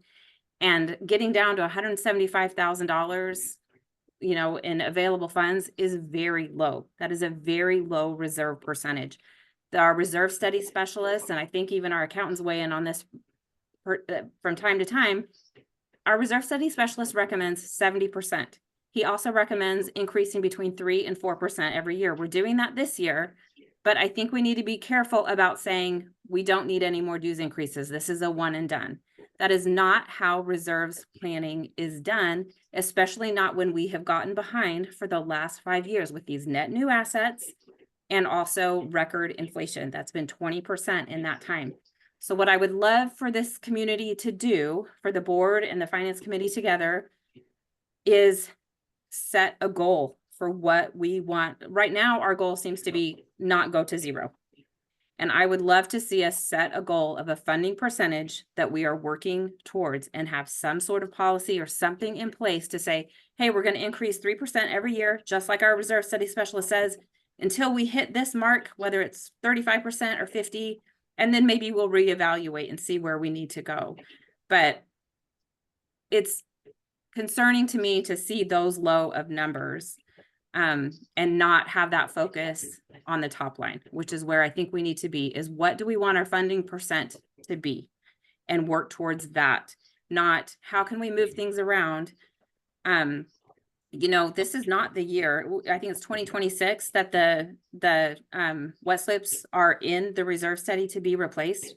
That's not the original year. I don't know what it was originally, but even in the last couple of years, it's been pushed out, and that happens a lot. So a lot of our assets are getting moved out further and further because we don't have the funding, and we just finagle it every year. And I would love to get out of that habit. When I talk to members, in as much as people say they don't want dues to increase, actually the top things I hear people say is they don't want to see us get rid of stuff anymore, and they don't want to keep deferring maintenance. So in order to do that, we have to fund our reserves and get to something more than 20%, or probably 1 or 5% that it's going to drop to in that $175,000 year or whatever. Okay. And Mary has her hand up now. So just to answer that, the Marina wet slip docks renovation is scheduled in the capital plan for 2029. Yeah, 2029. Okay. But if you go back Thank a you, couple of Lori. years, if you go back a few years, it was in 2027 or 2026. Yeah. That's the thing, that this stuff has happened repeatedly in the past few years, is projects just get pushed out without any discussion or transparency into it. I think it was pushed out. Correct me if I'm wrong. It was pushed out because that was when professionals thought that the docks would need to be replaced. So I don't know what happened in early years, and Karen, you have information that I don't, because you were here before I was. So I'm not I'm not disagreeing with what you just said at all. But the assessment, the engineer's evaluation of the condition of the dock did support having it be in active use through 2029. So for that particular asset, I think we're in a really good place. And I want to extend what my comments about having a funding plan in place for the marina docks. I absolutely agree with what Karen just said. We need to look to the funding of the reserves. And we need to increase the funding proportion in order to reduce the risk of a special assessment or having to make a very difficult decision about potentially not replacing something that might fail. So I agree with you, Karen, but my statement holds true for right now. For this year, for the assumptions that we have in that budget, if we keep to that plan, we will have the money to maintain all of our assets. And although if you look at the capital budget spreadsheets, you will see that after 2029, our reserves dip to a very low number. That is actually the number at the bottom of the spreadsheet is in addition to a preset reserve. So it's not like we will only have $175,000 in the bank. That's in addition to the preset reserve, which is set by policy. Yeah, the 600,000. There you go. And so if the board does want to routinize or systematize, you take your pick, put into black and white this concept of increasing the level of our reserves every year, then the thing to do would be to pass policy to increase the amount of that preset reserve over the years. And that would necessitate, when we come to the budgeting cycle, it would necessitate accommodating the additional amount in reserve. You know what I'm saying, Karen? Mm-hmm. Does that make sense? It does, except for that has generally been treated as untouchable. And I think we actually want to utilize the funds. I mean, I guess you're right. It's savings. So maybe we want to hire, you know, right now we're in a phase of our reserve study doesn't show cash flow anymore, but in the past he did. And so we were actually negatively reserved, meaning the things that were past their useful life, the value of that was higher than what we actually had in reserves.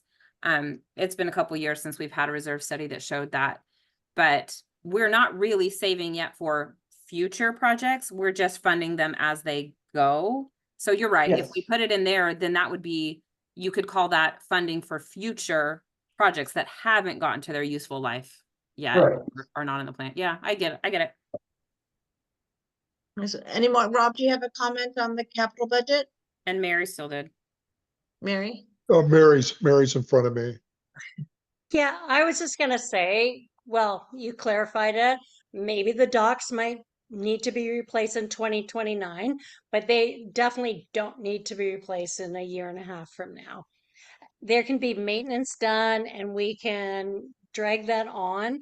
They're actually in pretty good shape right now. And I think if we take care of them, I don't think Sudden Valley has to replace them for a while. So let's look after them. Rob? Thanks, Mary. Rob? Thank you. No, this will be really quick. I think we may want to take a look at the reserve study, maybe in some specific areas. Previously, prior to when Joanne was here, the useful life of the docks was provided by Sun Valley staff. I don't know who it was, but it came from staff. Also, the launch ramp dock and the launch ramp, the cement slab itself, I think they were grouped together in the reserve study. I could be wrong, but it showed that cement, the ramp itself was supposed to be replaced. If not this year, within the next couple, that ramp is got at least another 10 years. It's really in good shape. So I'm not an engineer, but I use that ramp all the time. We may want to get some help with looking at those assets. Thank you. Okay, so any other comments on the capital budget? Okay, with that, we will go on to new business. We Do have, we, oh. do we vote to recommend this going forward? to recommend that the budget be, thought we can. Want to make a motion? To Yeah, recommend, I mean, that's what the finance committee has done in the past is basically say, I'm yeah. good with that. I'm new to this, Karen, so I thank Okay. you so much. So, would you like to make a motion, Karen? I will move to recommend, no, I will move that the finance committee recommends, moving this budget as is, to the board to approve. I'm gonna add one thing though. I would love to see a head count, an FTE report accompanying it. Like we used to have. You can In keep that or FTE. not, but I would like to have it. Total FTE. Yep. I have no objection to adding that as a addendum to the budget. We can definitely recommend it to the board. That's pretty easy. So I second Karen's, Okay. I second Karen's, motion. So, I'll tell you what the FTE is. On the 2025 budget, the FTE is 35.54 FTEs.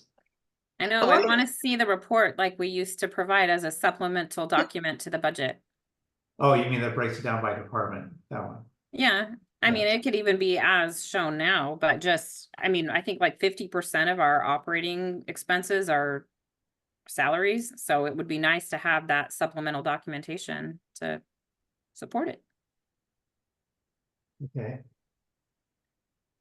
I have no But- objections to that. If you need to consolidate, I think we might have a couple of departments that are like one person. I am totally fine having that consolidated, so it's not like, I don't know if And the anybody goes budget- and does that math, but it's possible, and if you can definitely lump stuff together to not leave departments of one or two people to make it. Mhm. Oh, by the way, so, 2025 is 35.54 FTEs, and 2024, it was for the 2024 budget, 35.17 FTEs, so it increased by 0.37 FTEs, and that's the lifeguards. Lifeguards. And 2023 was 34.28 FTEs, I see. So Yeah. it stayed pretty close. Yeah, but it used to be like 37. Yeah, I see back in 2022, it says 37, Mm-hmm. 37.27. So all in favor that we move for the finance committee to recommend to the board of directors to approve the budget as is with the addition of FTE headcount report. Let's say as presented, because that sounds As good. presented. As presented. I'll go back and listen to this. Yeah. I'm not gonna get it all right here. Okay, so all in favor? Rob says yes. And Wayne? Aye. Okay, perfect. Okay, all in favor. Okay. We will move on to the capital request, the maintenance shop remodel change order. Joanne? Thank you. The purpose of this memo is to adjust funding to reflect higher costs for the maintenance shop remodel project 9722.08.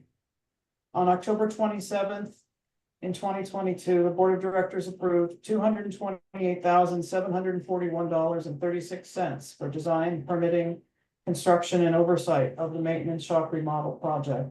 In October of 23, a year later, an additional $245,031.36 of funding was requested to expand the scope of the project, resulting in total funding of $473,772.72. During construction, unexpected components of the building had to be replaced to meet code requirements. This change order details the cost of the unexpected work and requests additional funding to cover the shortfall. The table under analysis describes the changes that were encountered and the cost to address each one. We were required to replace sewer service from the building to the sewer main. Existing service was found to be inadequate and replacement was required for permit sign off. That added $2,700. We needed to replace the existing roof underlayment. When the metal roof was removed, it was discovered that the existing plywood was saturated in numerous areas. This hadn't been visible while the roofing was in place, and there were no leaks to give us a clue that the roof was in trouble. That added $6,400. We needed to replace the existing roof insulation. Since the plywood had to be removed, the insulation had to be removed also. And that was expensive at $10,697.30. We had to repair the concrete floor where walls were removed. The concrete on the different sides of the wall was at different levels, and that had to be ground down. That was $1,600. The shop walls were recovered with new plywood. This hadn't been included in the original bid because we didn't think that the permit would allow us to do it. It turned out that it did allow us to do it. That was $2,500.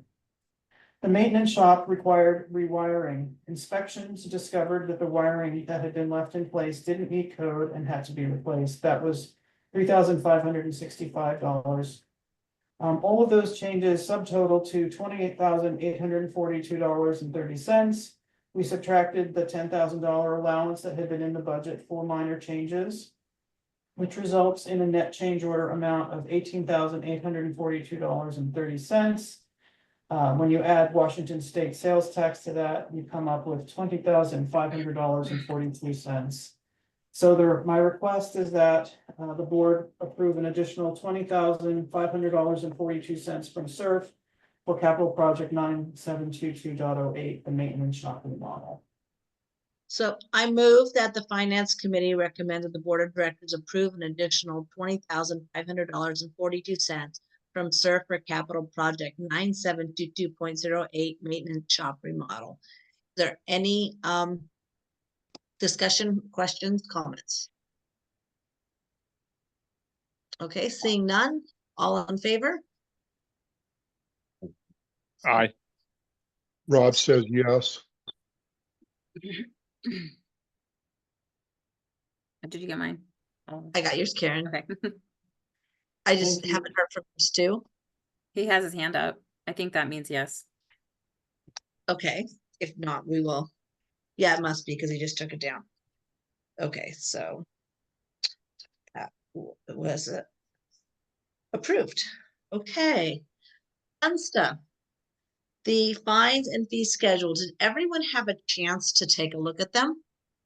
Yeah, but can we pull them up and share screen? So we're all kind of looking at the same thing at the same time. Yeah, I can do that. Just give me a second. Thank you. Go ahead. Thank you. Yeah, in the meantime, I wanted to say that,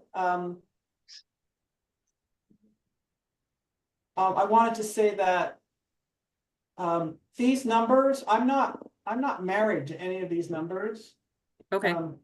But I needed to put something out there, and these I think are reasonable. More importantly, I'd really like to delete some of these that are silly, like who goes to fact something? Yes. Yeah. You know, so anyhow, so let me share my screen. I'm looking at my, I'm looking at the spreadsheet, but you are.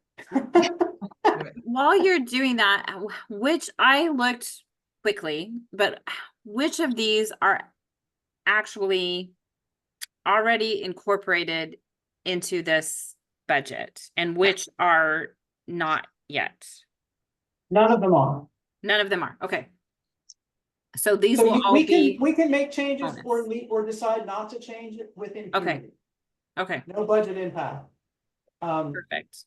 So this notary one, I asked staff to call around, and it turns out that $15 is the fee that that organizations charge when they have a notary on site. For example, if you go to your bank, if you're a customer of that bank, it's like 15 or 20 bucks.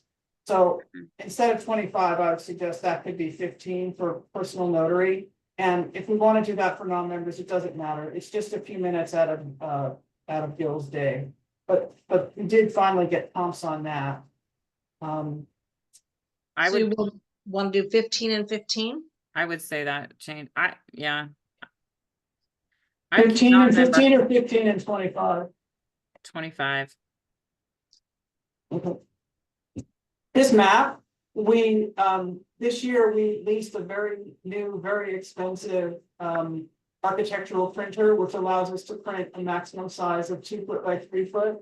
And we have been able to start printing maps to use internally. We also bought a heavy bond paper that has some, plastic content or some crazy thing, so it's super resilient.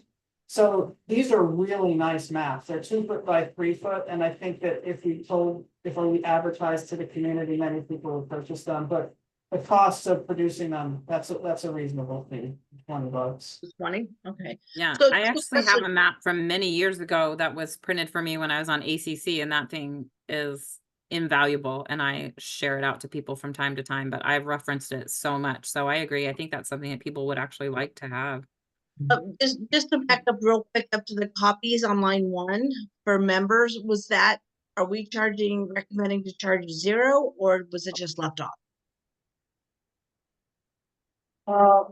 That's in the, I don't know, 10 cents a page. I think that's what we charge people. Okay, Yeah. Yeah, sorry. that's okay. And then 50 cents for color. Color is ridiculously expensive, even on the new inkjet. Anyway, we don't do gate posters anymore. They used to have a rotation where you could purchase the Mhm. opportunity to put your event on a gate sign, but we don't have that capability anymore, so we don't do that. And we certainly don't let people advertise on our website. So I'm saying, can we please delete those? Yes. Okay, that takes us to obstructing an SVCA officer or representative. $1 million. $100 is an older fine. And so I'm saying 150 is probably a little better. And then threatening again. So describe obstructing. I mean, I know what the word obstructing means, but give me an example where somebody would be obstructing an officer or representative. Oh, let's say pulling up your car behind someone so they can't back out. Oh, okay. Physically getting in the way of somebody doing So their physically duties. obstructing. Yeah, or saying, I need access to your property to inspect it for an architectural control violation. Our bylaws give designated staff and managers of the association the right to go onto property to inspect for architectural violations. So if somebody was like, I don't know, there with a shotgun and they weren't gonna let me on, that would be obstructing. And Okay. It might threatening also too, be physically threatening. I don't Yeah. know. and illegal, I would say. So hopefully they Yeah, should guns be are illegal involved. here anyway. I don't know, but that's the sense of it. That seems good. Yes. I know this will be controversial, so this RV storage. We had talked about this in the past. We do have secured storage here. We're currently charging under market rate. When folks have called around, it's a minimum of $90 a month, and the average is above 100. At $1,200, it's 100 a month. So, And that's. Yeah, so. yeah, I think And I that, don't think we should offer it to non-members. We don't have to, and we don't have any Yes. space over there. right. So I was looking at the, just for the record for everybody, I requested from Joanne, I think yesterday, she turned it right around for me. A list for Area Z and the Marina.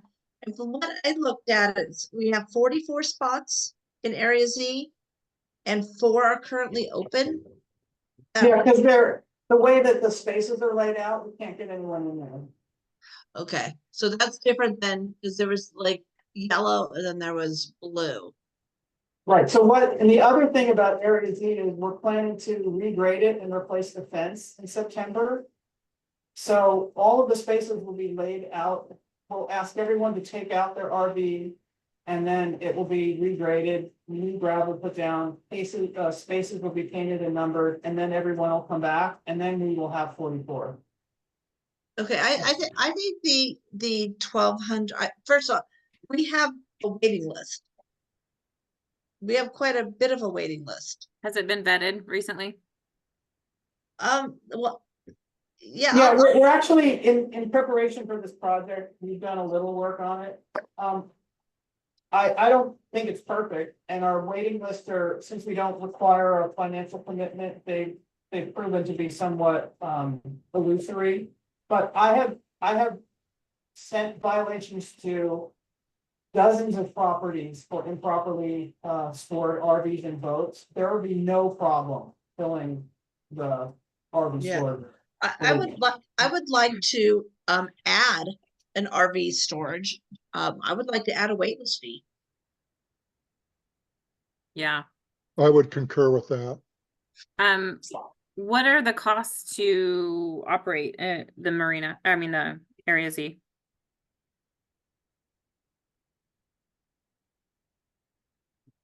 It would require some work to give you that number, Karen. Can I ask why you feel that's relevant?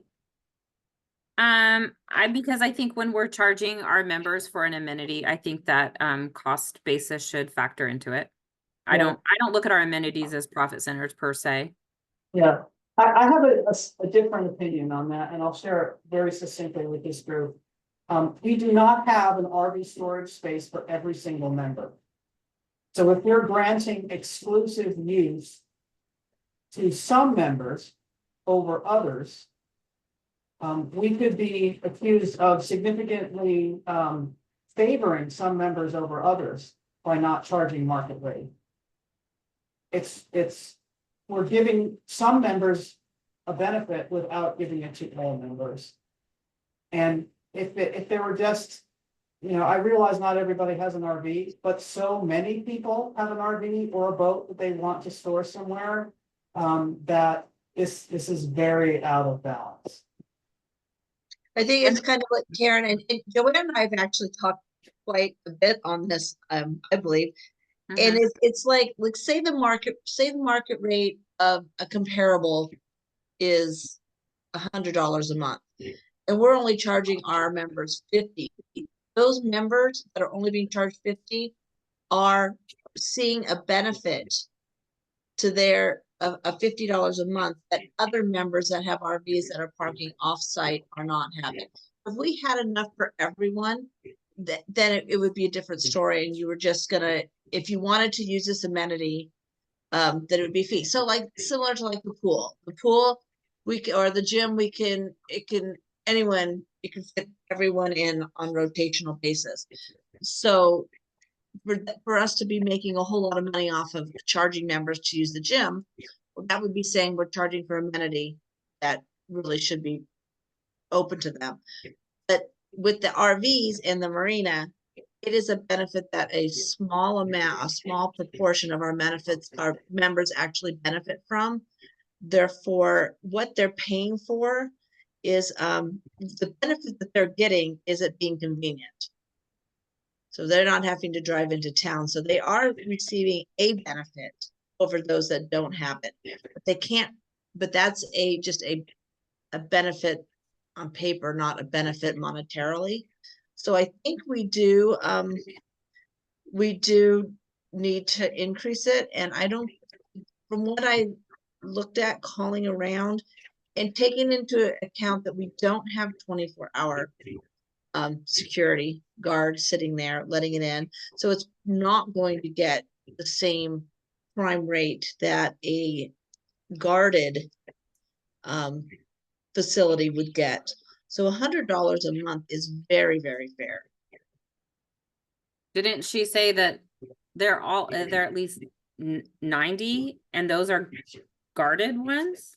No, None of them are guarded. They like have what we have with the fences and cameras. Yeah. I mean, that's not true that none of them are. Some of them do have security, and they're significantly more than $100 a month. Yeah, we didn't find any. I don't think on that list that I sent you, Joanne, there was any that was under 100. Correct. I think one in Alder that I know of is 90. That's stuck in my mind, but they're full because I had been sending a lot of people down there. And I don't know that having a wait list fee that would go towards your a one-time fee to get on the wait list. If you pull yourself off the wait list, you get it back. If you get a storage parking space, it goes towards your first year's fee. If you move and you don't tell us and we have to find it out on our own, well, that's so sad you don't get your money back. So putting I a wait agree. list fee, I think of $100, that's gonna help clear up our list. And of course, anyone who's on it will have that opportunity to, secure their position on the list with $100. I think it's what it costs to manage it. What do you mean it costs to manage it? What, do we have that data? To manage, the cost to manage it? Well, Oh, just, to manage the, to no, just manage to the wait manage the list. list, yes. Yeah, To manage the way, if it didn't exist, you wouldn't have somebody calling to try to fill it, you wouldn't have somebody taking the registrations in. I mean, it doesn't look like we've had, I know the marina was our focus this year, but and maybe when we put them back in after we re-gravel it, of getting updated registrations and what do we do it? And insurance and everything like that, on the list. So that takes maintenance. And I don't think $100 is unreasonable to be put on the list. Because they don't have to be on the list. If they don't want to pay a fee, they can certainly find storage elsewhere. As is this is Can gonna I come make up. a comment here? Mary? Can I Sure. make a comment? Yes, go right ahead. I'm not quite sure. I can't remember the amount that we're paying to refence the entire Area Z. But I would seriously love if we could look at making that area bigger. Maybe it's going to cost more for fencing, but if we have people on a wait list, we could probably enlarge that area, and what it's going to cost for the extra fencing, we would get more in dues later on from rentals. Have we even looked at that option of making that area bigger? If we have a Yes, the wait county list, will not allow us to expand because there are wetlands there. There's a creek that runs around behind Area Z, so the area that's okay, allotted for RVs in cannot front be of it, expanded. beside it, I don't know. No, we worked Can it out be with the county. bigger? They will not allow us to increase the space in that location, which is why I brought forward the suggestion to ask of the county about rezoning the airport. It just seems like if people need more storage space here, let's look at ways to give it to them. Yes, the board voted to ask the long range planning committee to look at that, and they haven't been able to meet since that time, but that request was made of the committee. Yeah, that would Um, be awesome because really we have a lot of property in Sudden Valley. We should be able to create more storage space because we don't want people parking their trailers and campers and everything on their driveway. Then we need to make more space for our members to be able to access that and not be driving 20, 30 miles away to park their trailers or boats. So I hope we look into that. I think, Joanne said it's already on the schedule for the long range planning committee to take a look and see if there's any areas where we can increase storage. But so what does everyone feel about a Well, wait list? hopefully they'll meet. I'm sorry, Mary? I said, well, hopefully they'll meet again soon Hopefully, and bring that up. hopefully. So am I the lone wolf here? So let me tell you, when we go to the, when I speak in regards to our opinions on what we come up with in this meeting at the board meeting, I am only going to speak one opinion, and that is the combined opinion of this committee. Okay, I'm not going to say committee feels and I feel. So I really want to be in agreement of what we really feel is what we want to recommend. So Can I weigh in? absolutely. So I have used Area Z in the past. It's a great amenity. I think the fee should be raised. And I think that there should be a waiting list for amenities that they're full. There should be a waiting list. I think we should, Sudden Valley should look to best practices Waiting list, always have a fee to get on the list. And there are mitigating things that can happen. For example, something could be offered and the person, their item doesn't fit in there. Well, then they would stay on the waiting list until there is something that would work. But if someone gets on the waiting list and says, you know what, I'm not interested anymore, their fee should be kept. That's what happens. Every waiting list that I've been involved in, if they decline something that will work for them, their fee should be kept. The whole idea of the waiting list is to have people that that they're invested in wanting to be in part of that amenity. And it's not like, well, I think I'm going to get an RV or a boat in a couple of years, and then they decide not to. The other thing, very quickly, I disagree with the idea that there's only 50 RV spots or Area Z spots, and there's 4,000 residents or whatever it is, that there is favoritism going to the people that use that spot. In every private organization I've been in boating, for example, the boating club I was involved in, we did not have enough dry slips for every member in the club. They could get on the waiting list when somebody sold their boat, or maybe they got out of boating, they moved off, then something was offered to them. Most people know in these type of activities, that's the way it is. You get on a waiting list, you wait your turn. I never felt like someone was showing me favor because I was in a dry stall. It was just my time. And as long as I was writing my checks and being a member in good standing, that's the way, that's just the way that the activity operates. I don't know where we're getting into this. There's 80 wet slips and only 80 people can use them. That's the way it is at Squalica Marina, at Blaine Marina, at the Des Moines Yacht Club. That's just the best practice. And I feel for people that are looking for a spot. Heck, it could be me too. But I don't know. I get pretty passionate about this discussion, and so I've said enough. Thank you. So we'll go down to, so Mary doesn't have to keep her hand up. We'll do Karen, Wayne, Mary. Okay, this is a 115% increase for members. I am not comfortable moving for that much without seeing the data presented and documented. I know you guys have been talking about it. I'm not saying that I don't believe it, but to me, this is enough of an increase that I would like to see the data presented to be considered. What comparables are we looking at? What do they actually have compared to ours? Oh, sure.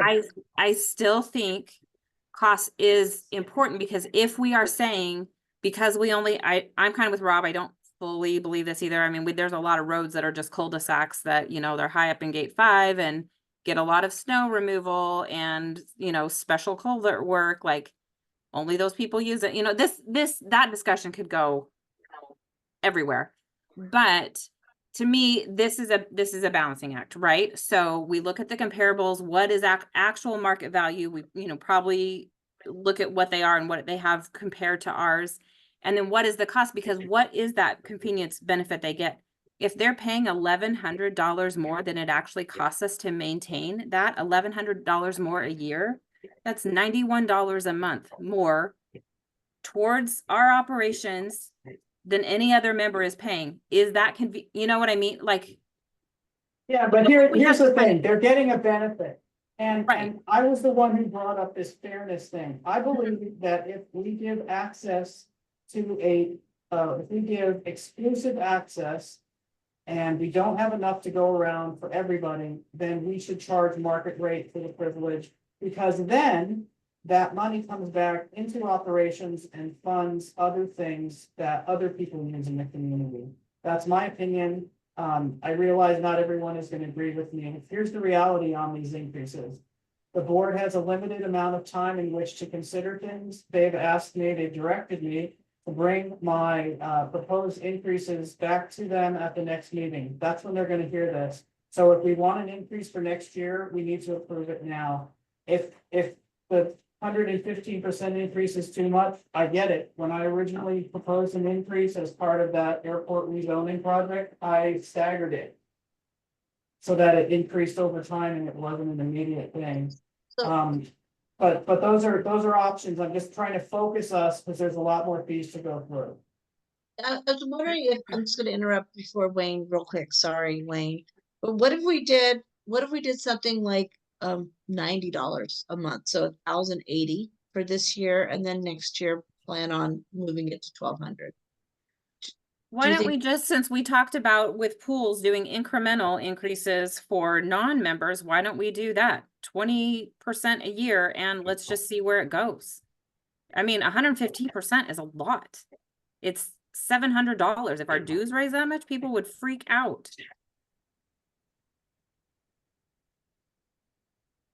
So are we saying we do think there should be, and I'm sorry, Wayne, I know you really, and Mary, we're not forgetting about you. But just as a show of hands or voices, is anyone object to an increase at all? No objection from Wayne. Okay, None from Rob. so who would like to see a staggered increase of maybe going from 555 to 750? That would be something more along you're thinking, Karen? Yes, yeah, yes. Okay. Something- Okay, so something that somehow you can tie it to, I mean, I know you're saying market rates, but without seeing any of that data, none of us have seen any of that. That is a hard thing for me to I accept. So, can, I can go with share it with inflation. It's been 20, these haven't raised in a long time. It's been 20% in 5 years. That's why I throw out 20%. and it would be different if it was like an open thing. So it's like, okay, if somebody, it was open for anyone, first come, first serve. If you got your thing in there, great, you paid a nightly fee. If you couldn't get it in there, then great, you didn't. But you're reserving a spot for up to, for a year and renewable every year. So there is a benefit in that. Maybe if you could look at it like just, I'm gonna use $1,000 because it's easy. But maybe it's only $100 for the actual spot, but it's $900 registration fee every month. Every His- year. Guys, historically, the marina slips have increased 15% 10 to per 15% year. Mhm. Every And, year. and that's, yeah, every year, 15%. So maybe that's a best practice we could use. I think we need to play I catch don't up a think little you bit can on just this. increase double their fees in the Yeah. storage area. I think So that's Wayne, not did you right. have, Wayne, we keep skipping over poor Wayne. Wayne, Yeah, so if I put a You spin may. on this, yeah. So I've been looking around for mortgage fees in the whole Northwest area, and I can tell you, if I could even fandom even getting one of the 80 slips, it's like a lottery ticket, right? Because if you go to, I'm looking at the website right now, right? I've been watching this one in Blaine, because I have a slip or a boat that I share between 4 others, right? So the average open slip, 26 foot, is without the electricity and utility fees is like 340. So that's 340 a month, right? So we are way under market, right? So Well, if you even if you actually, we pay for our wet slips. The wet only pays $333.80 a month for every month that they use that wet slip. Right. Which is market rate. And you can't, wait, I'm Well, sorry. Well, You when we can't, get you into the, cannot, get into you the can't breakout- compare, you can't compare salt slips to. No, but when we get, let's just finalize this RV storage, or we're going to take over as the longest meeting to run and put last week's board of director meeting, to shame. So we're thinking of an increase. Let's just kind of split the middle and see if this can go. If we do,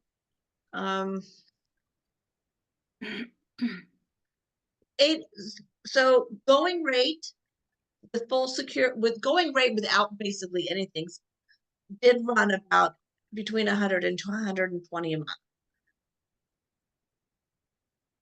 If we did say just like 75 a month. And basically I'm just throwing out numbers, approximately 60%.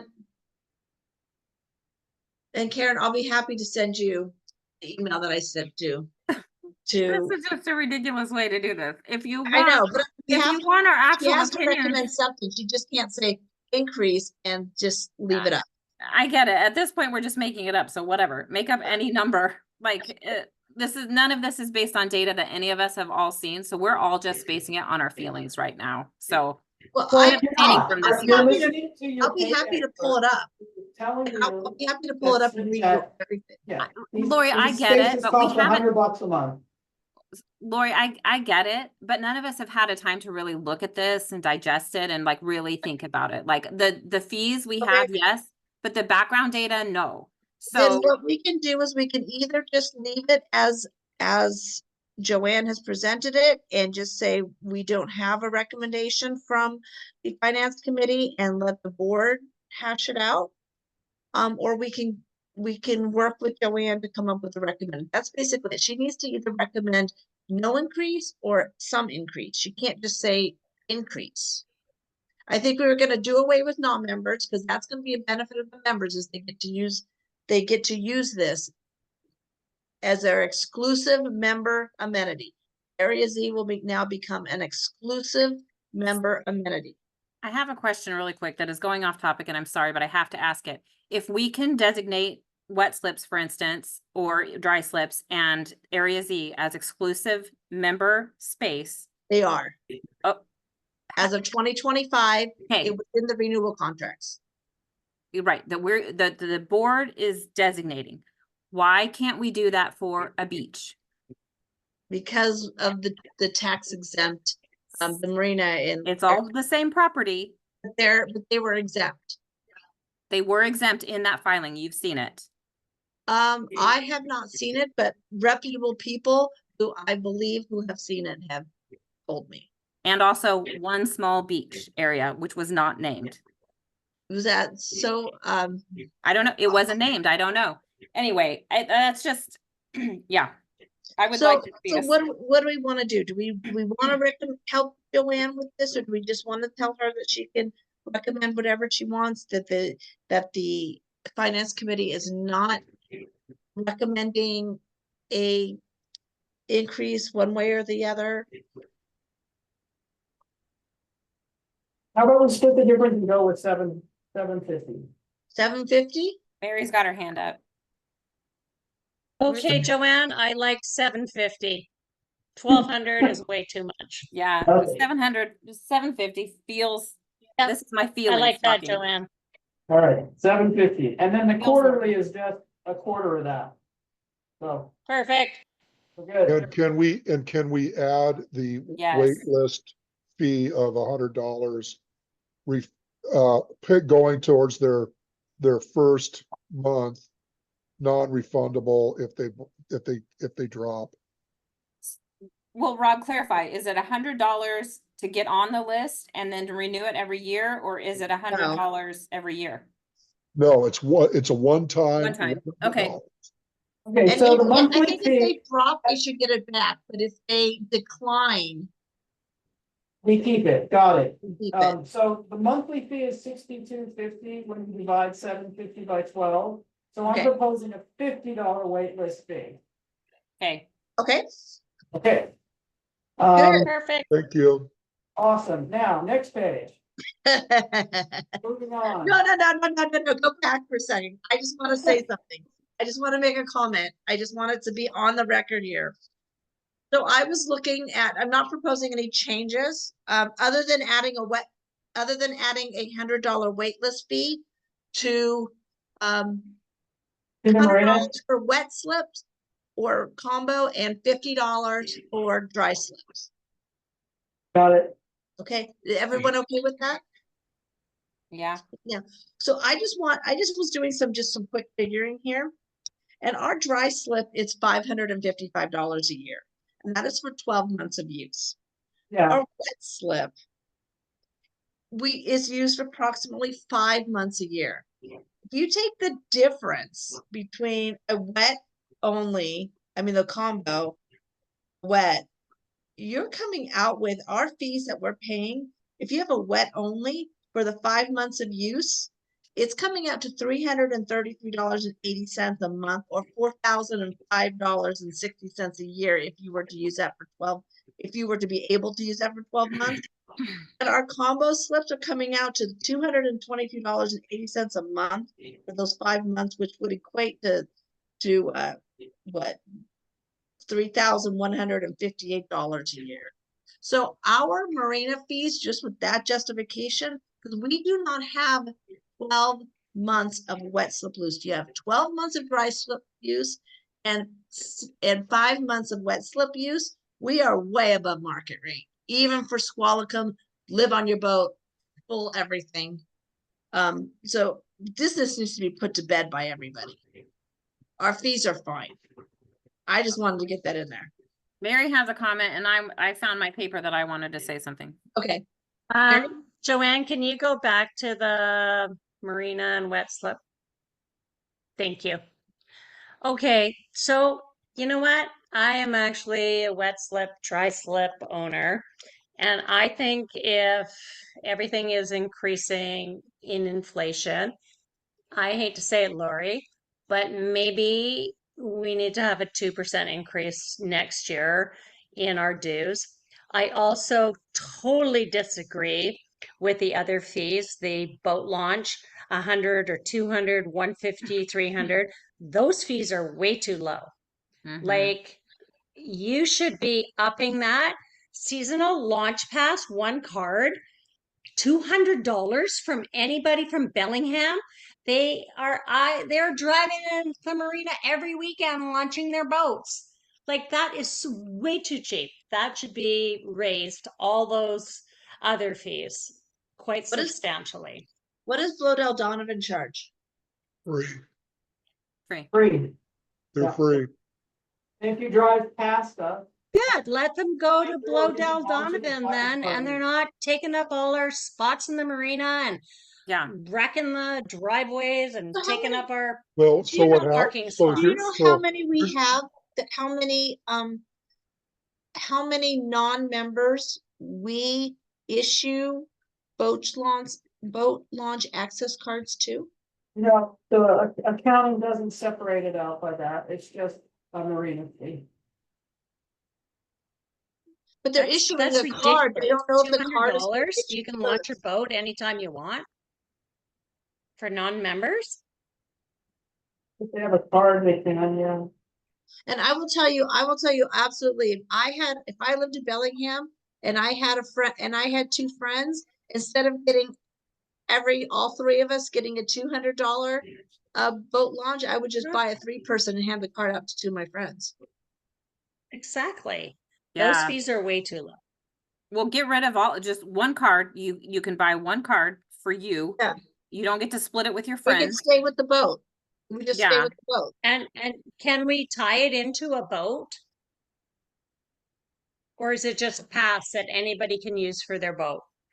For When They anybody. we can give give it to out their a card, friend and when we give out a card that's a launch pass, it operates the gate of it and allows them to use the launch. It doesn't require them to, we don't have face verification, we don't have a person there 24/7 to make sure. So our technology does not enable us to limit an access, card like that. So why don't we just if maybe this- we need just to have make one. people think that it is. like Even a if we're one- not. like a seasonal boat launch access card. $100, $200, and get away with the 2 and 3. Yes. Yeah. But increase that non-member for one card to Yeah, so Something is more. everyone in favor of recommending? Well, so $400. We're not doing this, we're just recommending. Yeah, So Joanne, we get rid of 2 and 3 and then increase the non-member seasonal boat launch card to 300, 400. 400? 400. For members or non-members? Don. 100 Non. for member, 400 non-member? Okay, Yeah. And then get rid of all these additional cards. yeah, Yeah, I got it.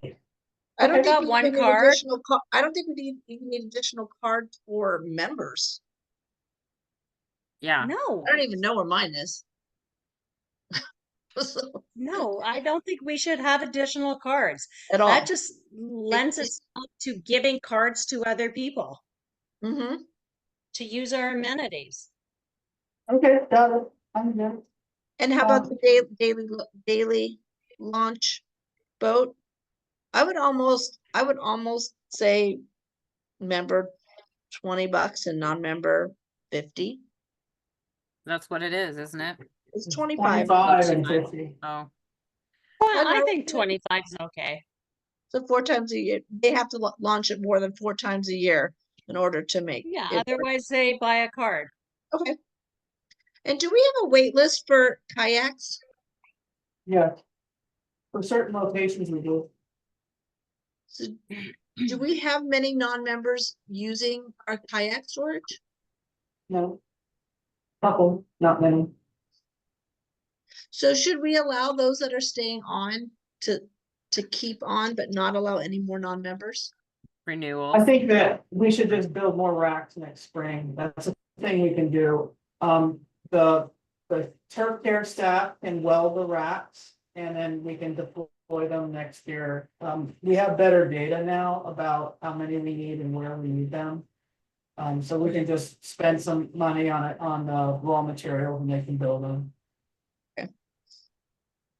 So good. So we'll just leave the kayaks. That was my only question on this. Do we have a wait list? Okay, so And Oh. we added a suggestion for wait list fee for the marina for kayaks, dry and wets, correct? I wouldn't do it, it's too small of an amount. We have a wait list, we do, but, cost is in trying to call through that wait list.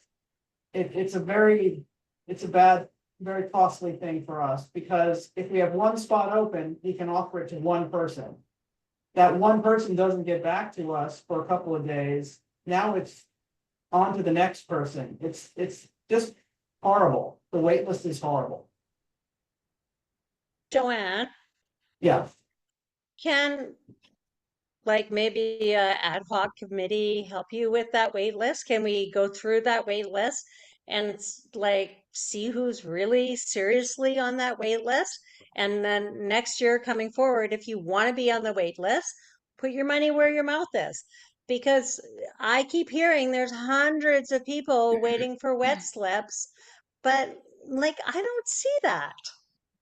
And they should be a lottery and all this craziness. But like, I don't know. Can you guys don't have the staff to do it? Can we have a committee that can go through it and say, like, really? Do you still live here? Do you actually have a boat? How big well, is your staff, boat? Is yeah, it- staff did that this year, we vetted the list and, Jaime worked on the list a bunch. And the wet and dry slip lists have been fully vetted, every single person has been validated and been spoken with. So they're good, the kayak, I don't, the kayak rack stuff is, to me, it's too small of a price point to be that persnickety about, I don't even know if we should have a wait list. But I'll How many pull that, people oh, on the excuse me, wet I'll take, slip wait list? I'm sorry, on the How many wet people slip do wait we list? have on the wet slip wait list? Lauren, I just sent that to you, do you know, do you remember? Yeah, I'm going and looking here. I can pull it up real That quick. don't have really big boats that are waiting for 1 or 2 slips. Let's see. Shoot. how do we bring that up? Mary, I can get that information to you, but I can't, let me see if I'm trying to get this. I don't want to accidentally sign out of Zoom. And it's on my computer underneath my Zoom. I thought. I was writing it. We still have a wait list. I know We do that. we do still have a wait list. The wait um, slips. But is Web it slips- hundreds of people No, that No, have it been was never waiting for hundred, 10 it was years? 150, and it's been winnowed down to probably less than 100. But the wet slips this year, 12 of them changed hands, and we had no trouble filling that. That took place in a matter of a couple of weeks. And we were at full revenue. The dry slips, we still have 4 dry slips available, and we've been through the entire waiting list for dry slips. And we're now offering those available dry slips to people who we know have a boat, because they park it at their house. So that's the case there. And with kayaks, we just posted a notice on the kayak racks to let people who just dump their boats there without having a rental agreement, that we're gonna start taking their boats off the racks, and they will have to come to the ice barn and redeem them from us. So that we know how many openings we have, because we've been filling out contracts and sending people down there with their kayaks, and then they come back and they say they've already kayaked in that rack. So, this is not reflected, this is not charged against the marina. My administrative staff has spent months managing this, months. This is awesome. Thank you, Joanne. So Joanne, one last question. Next year, when non-members will not be allowed to have wet slips, how many more spots will come available, or did they all leave this year? 2. There's- That was the last time I checked, it was 2 non-members. Okay. Okay, All right. that's great. So it'll be mostly all members next year. Yeah, and everyone was warned this year that if yeah, they're non-members. it will be all members. Yeah, they will be all It members. That's great. It was right in our agreement that for 2025, it was Yeah. limited to members only. So I think Yeah. that's Great. good. Bef- Okay. Before we move on real quick, thanks Joanne for spending that much time on the wait list and stuff. I know it is a lot to manage it, right? And there was a lot of catching up. I'll just put this out there. We did used to have a marina manager, because to really manage all of the stuff, the kayaks and the wet and the dry and all of that, and she did Area Z as well. It's a lot of work to do it right. So I appreciate that your staff was doing it.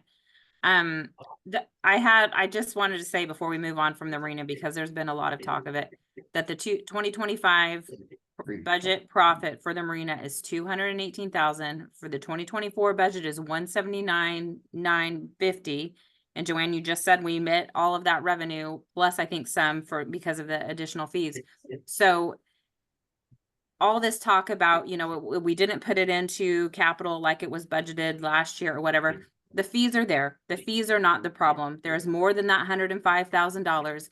It's just because of how, as you said before, how use fees are to be recorded. They go into operations, and dues are the mechanism to fund capital. But there is enough coming into the marina from the fees to cover all of the operating costs, plus the capital that was discussed. And I think this $218,000, like, that will cover the cost of, I think it's like close to 2/3 of the cost of those new wet slips. So just putting that data out there.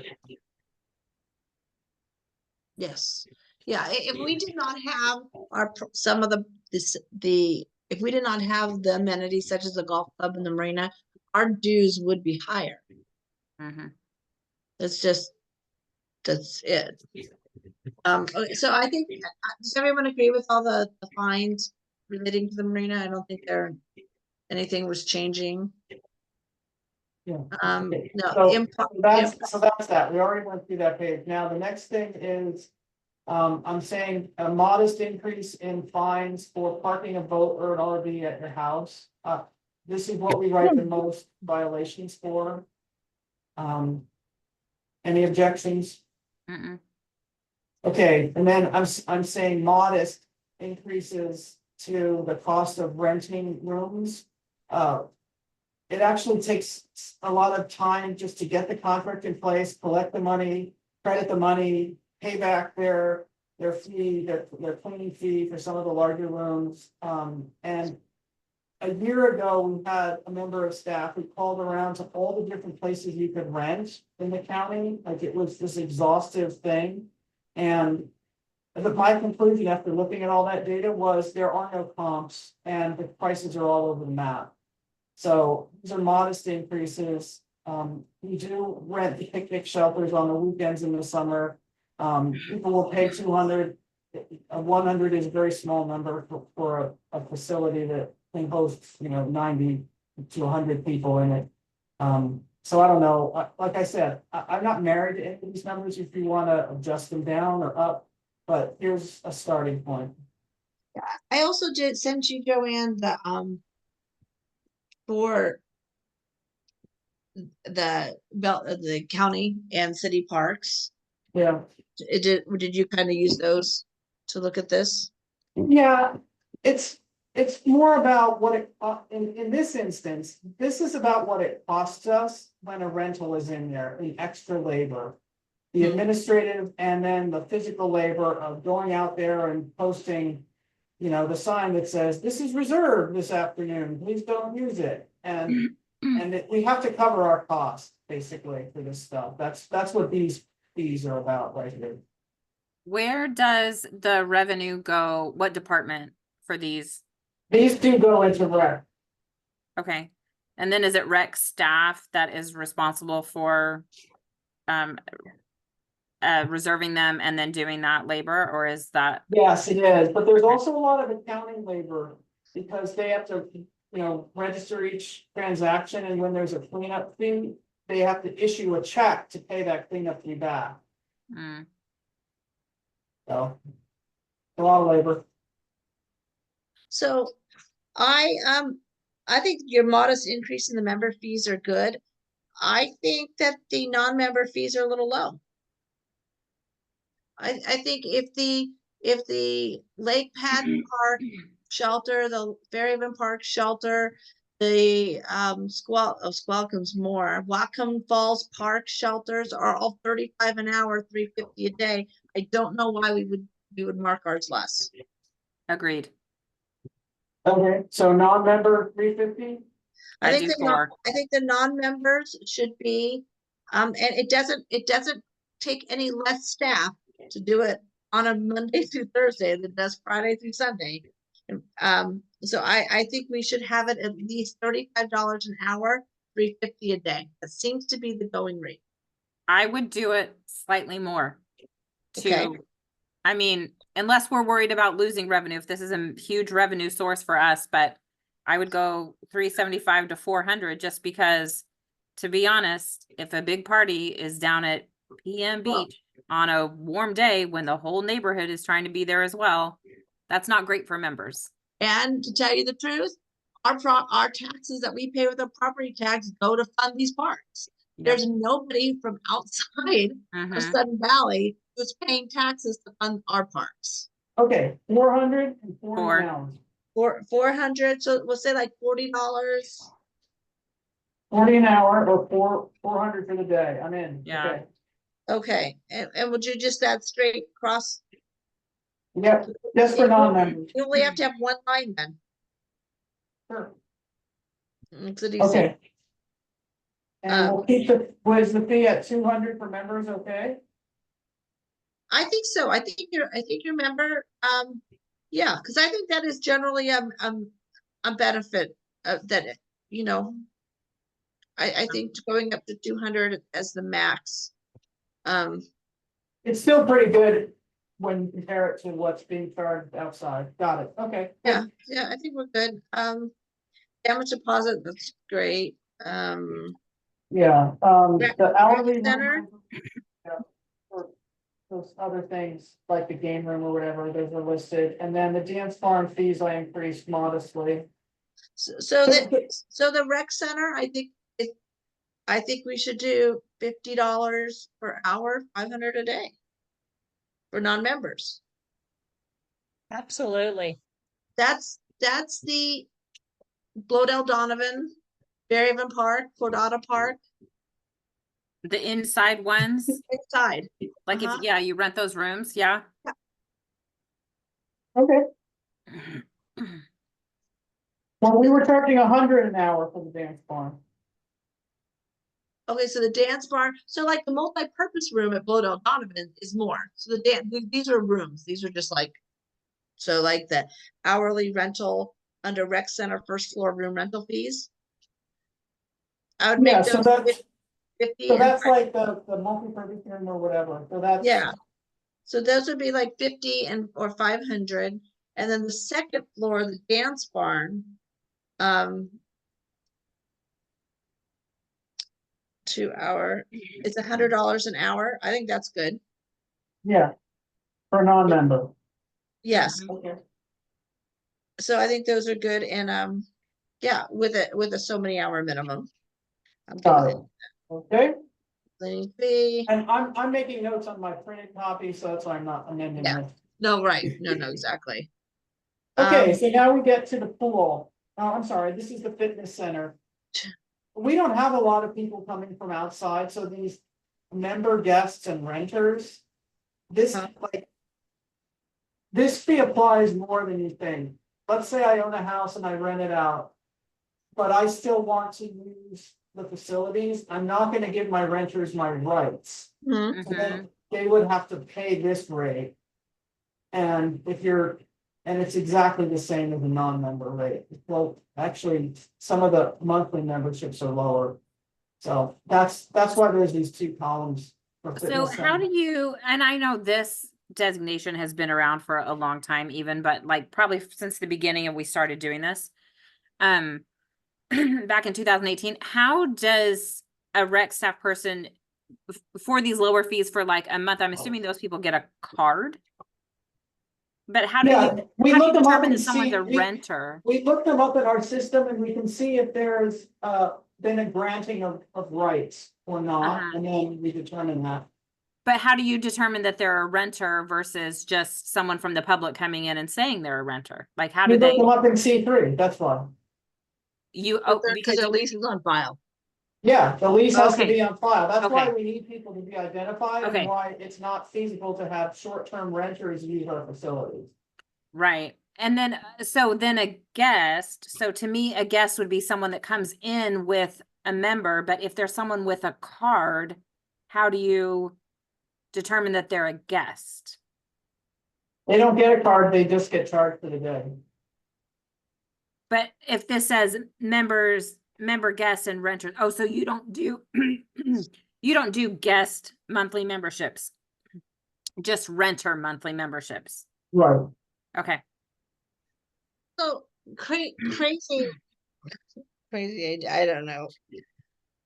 I've always, this is in regards to fitness center and the pool. I think members should be able to bring a certain number of guests in without a charge.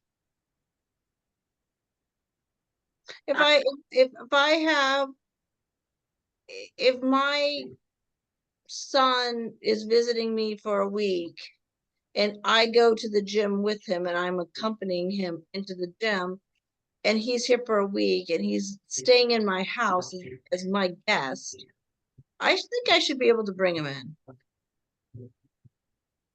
Well, here's what happens.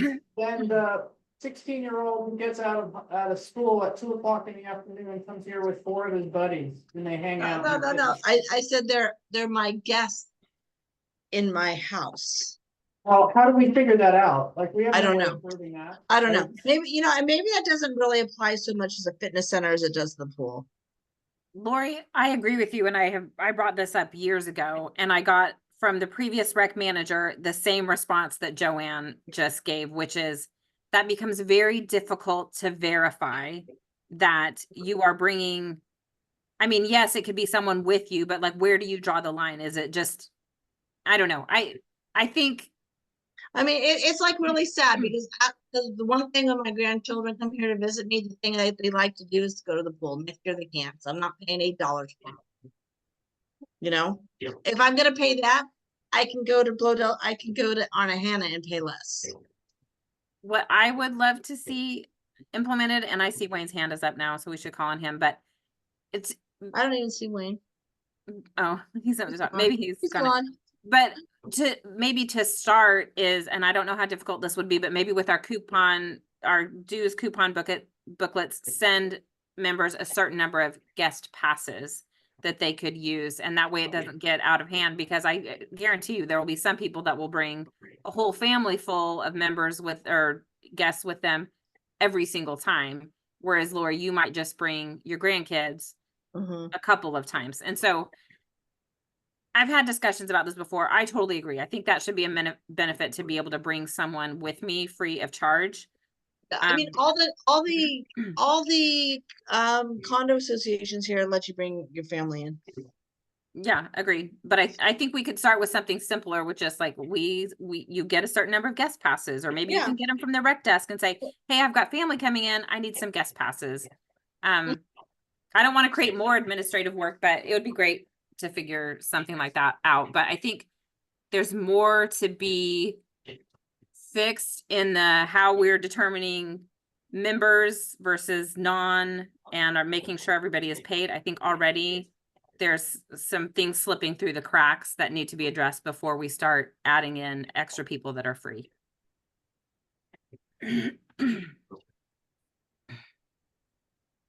Wayne, do you have a comment? Okay.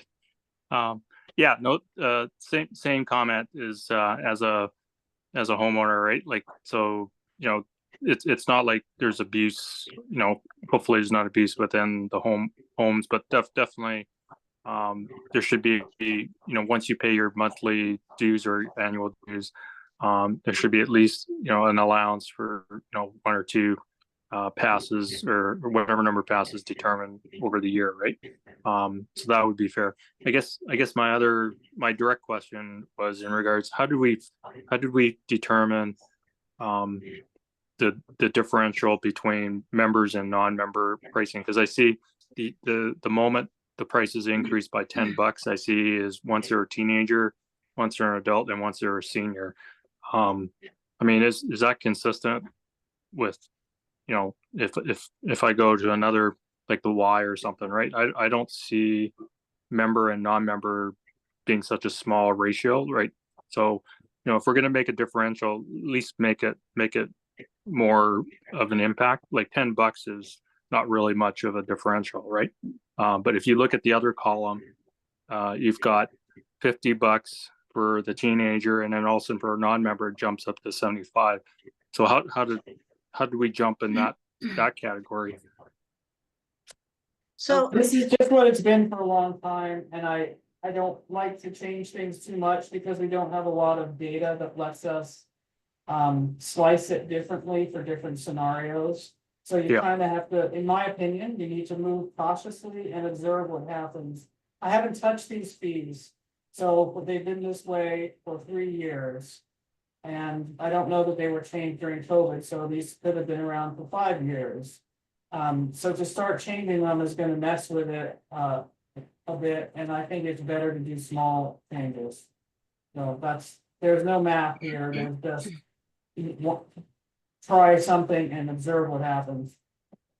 So Right. you know the for the pool, you know, we're only open in the summer months, so we're just open one season, say 3 months. We have the closest thing we have is Hannah. I mean, they've done the work for us. Why don't we just piggyback their rates? I would It's do a very different Bayside. experience, very different indeed. Our pool is Bayside. gorgeous, and to swim Yeah, outside. Well, we're lower than them. Yeah, I'm going by what we've charged in the past, and we've incremented it up. If you guys We're more want to like experiment, Bayside. give me a number. I'm not gonna dispute. Uh, Well, for, I mean, it's not that much. See, let's the youth is 150. What is Bayside or the Country Club? Bellingham Country You Club have, for you have pool. to be, that's different because you have to be a member, don't you? Yeah, Yeah, so this is just like, so first You of can be a all, pool why are member. children 5 and under free? Hold on a second. I don't think we answered Wayne's question here really quick. I think that the reason that the daily use fees are not different for members versus or guests and renters versus non-members is I think at the time when these were established, we didn't have, at least for the gym, a lot of people coming from Bellingham to use our gym on a daily basis. Either they were here for some other reason and they would buy the monthly pass.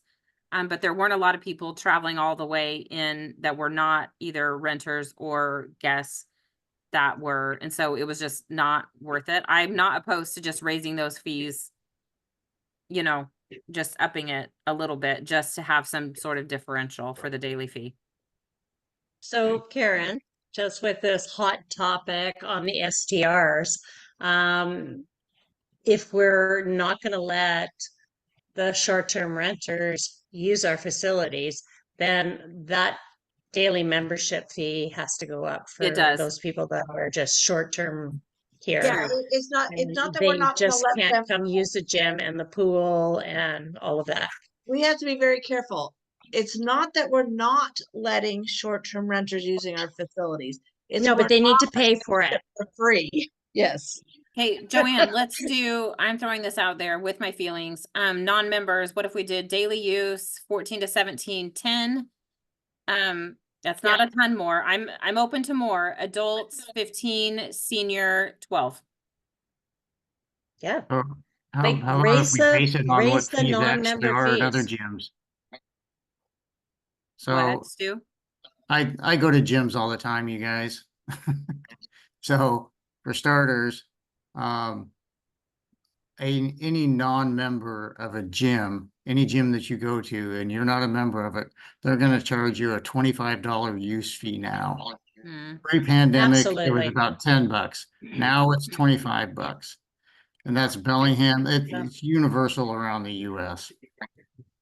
So minimum So guess non-member what? use fee is $25. All Yeah, across the board. if they don't want to pay the money, then don't take up the space What? in the gym. And Yeah. if you want to use the gym and you're not a member, pay. That's exactly the point, Mary. Yeah. Use fees So are high if you're not a member. daily use for a gym should be 25. Across the board. okay, I'm in. Okay. Across the board, $25. If you're not a Yep. member, it's $25. I like it. doesn't And matter go if back you up got a- to the pool thing too. And if you're not a member, raise those fees. Yeah.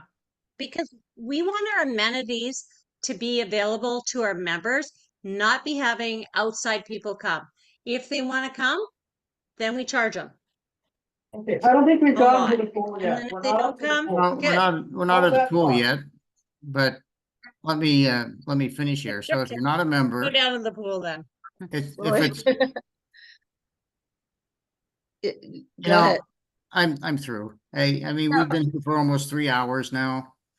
I have a very important meeting at 5 o'clock in the morning. You know, we either need to have a discussion and quit interrupting each other, get through this, or we just need to end. Well, I don't think anyone's trying to interrupt each other. It's just, that's just the way Zoom is. You don't know when somebody's starting and stopping talking. So So across the board, non-members at gyms, it costs $25. If you're a member at a gym, the average rate is $35 a month. That's what the average rate is. If you're a member. And I don't think we really need all these different categories. And it's just, other gyms don't do that. I mean, you kind of have a base rate. You have a family rate or an individual adult rate. So Stu, is the family rate, can you say from your experience, 2 times the single rate, 3 times the single rate? I really don't know, Lori, because they don't, if it's a husband and wife, they don't include you as a family rate. You have to have 2 individual rates. If you have kids, then it's a family rate. So Okay. And So what do since we Gene do? and I always go to gyms together, we pay 2 adult rates. Always. We don't have kids. Okay, so can I just delete the family rate for daily use? That doesn't make a lot of sense. It's $25 a person per day if you're wandering through and you want to use the gym. Yes. Got it. Okay, now, for the monthly memberships, you want to just make it 35 a month? I think that's the going rate. Yeah. Bellingham, person. Seattle, it's $35 a month. Is there usually an enrollment fee you would pay? Not anymore. Most Okay. gyms don't do enrollment fees. As a matter of fact, I think in Washington State, they actually made them illegal. Okay, so just do $25 a day for single use, $35 for a month. Done. Thank you. Everyone, okay? Is that family, Stu? I mean, I know you said you didn't know, but should we adjust for the member guests and renters, I guess, adjust that for No, the one, leave it? Okay, just leave it. all Yeah, right. I think just Really, leave who it. wants to go on vacation and work out? Plenty of people.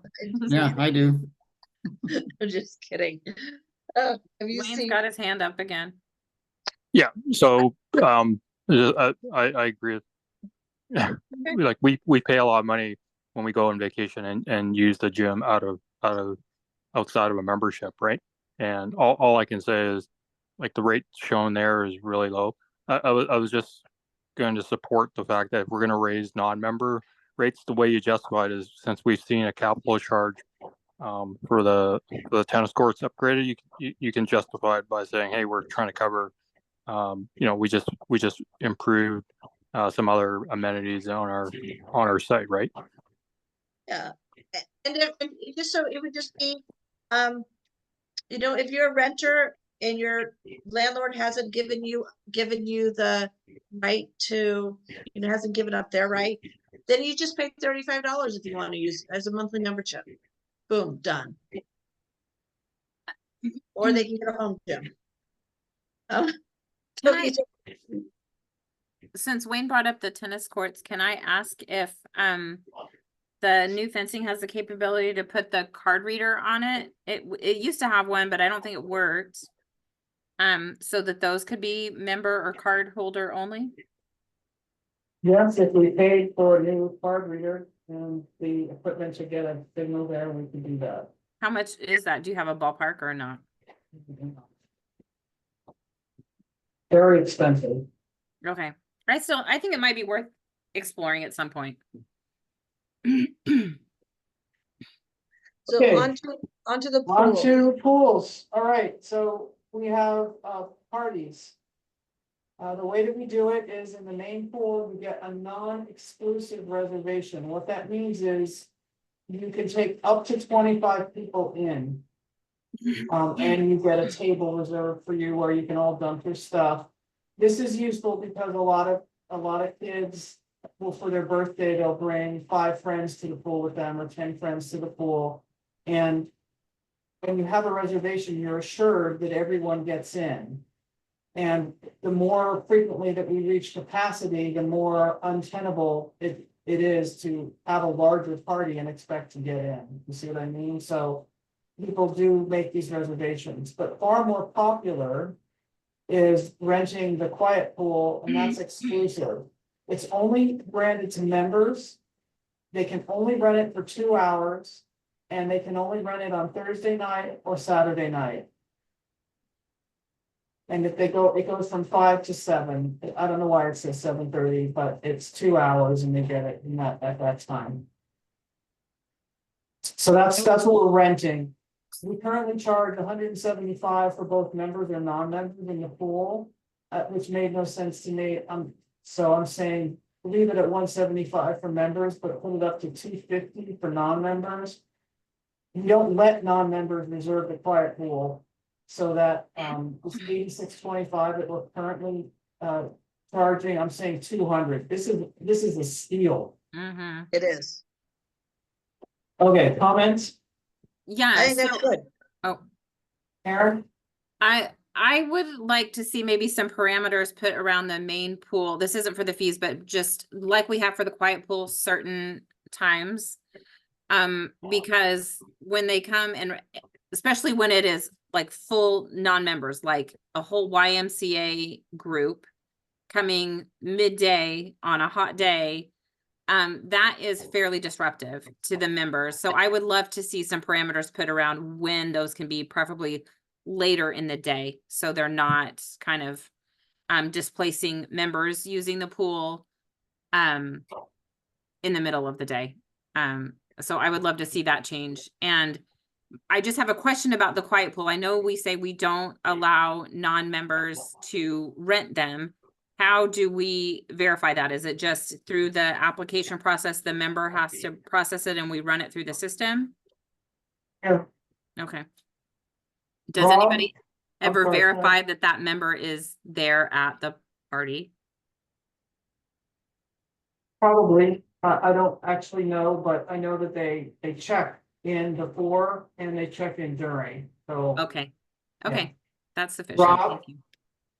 Thank You you, know, Joanne. something I'd like to see added too is that they can't cancel last minute. Like it's gonna be $200 fee, and if it's like, you know, where it says requires 2 weeks notice, no refunds 2 weeks prior to the event. And that would be in our agreement. Yeah, got it. Rob? Because then Yeah, we can't. I just wrote it can't down. That prevent makes perfect sense. I'm sorry. I'm just Yeah. trying to get us through. Rob? Thank you. So my comment about the reservations, I would like to see that we do not reserve over the over a holiday weekend. So for example, the 4th of July, I would like to see us not have anything over Yeah. that It already weekend. says that, Rob, no reservations on holidays. I'm saying the weekend. Okay. Holiday weekends. People have time off, they want to use the pools. Also, I would like to see I'm gonna recommend that the hours for the quiet pool not be 5 to 7:30, but start at 6 to what is that, 7:30, whatever, but start at 6. The reason why is I've been at that quiet pool a lot, and I see people coming in at 4:30. I talking to them. They're just getting off of work. They want to cool off, and then they have to leave at 5. Last comment. I'd like to recommend that that if somebody does cancel, that those fees be held. There was one a time where it was a Thursday, we were all in the pool, people started leaving. I was waiting and I noticed nobody was there at 5. So we just stayed. We figured when someone came in, we would leave, and they never showed up. So a lot of people left because they thought that there was a reservation. Those are my comments. Thank you. Okay, so it sounds like people are generally okay with the proposed increase. Adding weekends to the blackout period for the main pool makes sense to me, and changing the hours instead of 5 to 7:30 from 6 to 8. If you're gonna reserve it, that makes sense as well, and no refunds. Anything else on those? Well, one thing you didn't Yeah. mention, Joanne, I'm saying during the holiday weekend, that holiday weekend not be blacked out for reservation. So if like the 4th of July or like Memorial Day, which is the Yes, Monday, so Yes. that means that preceding Saturday, Sunday not be Monday. blocked off. yes. I'm saying Memorial Day, 4th of July, and Labor Day For the main pool. for all the pools. So for the quiet pool, Sundays and Fridays can't be reserved anyway. Saturdays can. Only Tuesdays and Tuesday nights and Saturday nights. It's Thursday and Saturday, Lori. Oh, this is, Yeah, I'm sorry, it says Tuesday. it should be Thursday? Yeah. Okay, Yes. I'm saying that the Saturday, Sunday, and if the holiday's on a Monday.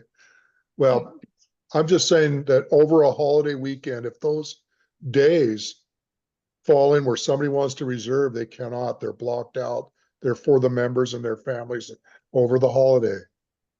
Right, that's what I understood, so I'm sorry. if I Thank you. misstated, But Yeah. that's my understanding. Okay. Okay, And Yeah. I don't know if you got this with the main pool, just a recommendation, but to have specific hours. So not necessarily limit it to days like the quiet pool, because it's not an exclusive one anyway, but maybe push those hours back further. So maybe it can't be rented before 4 PM or something like that, or 5 PM, or, you know, something just to give a good chunk of time before, it kind of disrupts the members. Well, I'd like to see in the main pool that the non-members fee is a lot higher than that. Because if you're gonna drop 25 people in there on Friday, Saturday, Sunday, yeah, it's not a holiday, but like it's already too busy there. And we're taking away from the members. Yeah, I've been there so on maybe days have, when maybe have a Monday through. It should be Monday way through more Thursday, money. you guys, maybe a the pool Monday is- through Thursday and a guys, Friday through Sunday rate. guys, the pool is busy at 12 Exactly. o'clock on a Wednesday. It's not, the main pool is very busy. So- It's actually more busy, I think, between 12:30 and 4 or 5 PM. These are not So people Joanne- waiting to come home from work. It's very busy in the middle of the day. It's less busy in the evening. It's So I different just- than the quiet pool. I have a question, because not being a pool user very often. So say somebody right now, they have it reserved from 3 to 5. And Joanne, you said there's spaces, tables and things that are set aside for them. So at 2:45, do the staff go and kick people off of that area and set that up? Or is it reserved all day for them? Or I guess maybe alternately, you could only let them reserve from the open time until 2:30. So like that's the only time that's available, rather than pushing it all throughout the day. When I went that day, they had a whole corner. This was a YMCA group, so all non-members. And they had a whole corner, 2 tables, 2 umbrella tables, and then 2 long tables set up with them, and a bunch of chairs over in this one corner that was reserved for this group. And they didn't show up until like an hour after their time. Luckily, they only stayed for an hour instead of 2. But during that whole time that was reserved for them, there was a wait for members to get into the pool, because they were holding space for these 25 people to show up at any moment. See, that should never happen, because for That's that the amount of precise money, value of we the should not be reservation. limiting our So if members. you don't want us to have reservations in the pool, that's fine, but that is the precise reason that they have a value. It's because you're guaranteeing space in the pool for that time. But I think, Joanne, it has to be times when our members are not going to be wanting to use that pool and not take up the premium space and be holding it for $10 a head. So Okay. with I'm all neutral this, on this. It doesn't, there is no way to predict the effect it'll have on pool revenues. And my sense is that while it contributes, it's not a huge factor. But understand this, most days, in June, the pool is almost empty. Because it's and nobody cold. And can't predict the what pool it's gonna be only hot. hits capacity when it's 80 degrees. Now, that may No, happen that's not more true. and more. But it's not, we're not hitting capacity every single day. That is not happening. And That's also, fair, but I've been there when it's been at capacity and it's been in the 70s, like mid to low 70s. so something else we have to keep in mind, this pool costs us over $100,000 to run every year. And it is, of all of our amenities that we have, for the short use period of the year, this pool is a true money suck. And nobody wants to see it close. Nobody wants to see an assessment, to keep it open. Nobody wants to see their dues go up to maintain only this pool.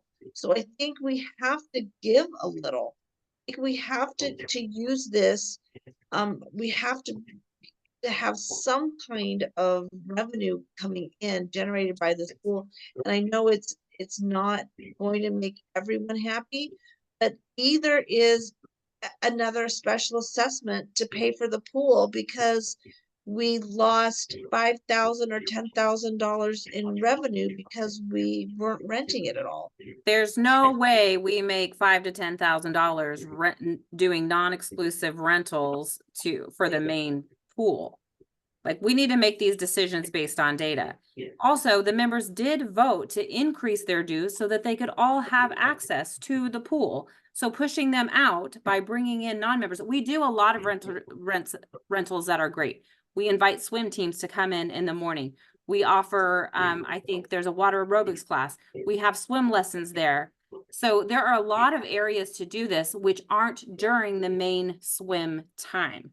This isn't saying we're not allowing non-members to come or rentals to be. We're saying, please push this to the beginning or the end of the day when it's not so busy. The quiet pool is the opposite. It's actually not so busy during the middle of the day because it's used more by adults that are coming home from work and using it in the evening. The main pool is more busy in the middle of the day from 12:30 to 4 o'clock. Well, then maybe we should push some of those rentals of the main pool when it's busy. Maybe we should have the ability to move them from the main pool to the quiet pool. The purpose, no, the quiet pool. Yeah, I would support the option of eliminating main pool, it's non-exclusive reservation, or limiting them to 5 p.m. and after. Let's do And that to start. No weekends and no holiday. Let's do that So- to start, Joanne, and see what effect that has on our revenue. If it's major, we'll go back and open that up some more. If it's minor, or the members show that they're willing to have more exclusive use of their own pool and pay a little bit more in order to do so, which they've already shown an interest in doing, then let's do that. Okay. Does everyone support that? Only after 5, only on weekday. That's great. Yes. Got it. All right, moving on. So Main that pool. is going to exclude like the, I mean, doesn't, you said we lease it out for like $5,000? That's different, totally Yeah, different. that's different. The non-exclusive reservation is for basically small parties. Okay, so, and are we keeping it at 250? Yeah, I mean, well, I'm saying raise it to 250. Yeah, Does everybody like that amount? Yeah, that's fine. so 250 after 5 p.m. and not on weekends. Yes. Yes. Perfect. Hold All on, I'm right, gonna so renege do on we that and want to just, simplify the main pool daily use fees like Steve said to do for the gym? yes, and I would say everyone, even under 5, they still take up space. They're counted as needing a lifeguard for them. They're counted in the capacity. So In fact, one they fee. probably do more damage to the pool than the older people. Well, it depends Okay. on the old people. So no family daily use rate, that's out. And it's $10 a head. How's that? Yep. Good. Okay, now monthly passes. I would do the same with monthly and make them just one, not, just one rate.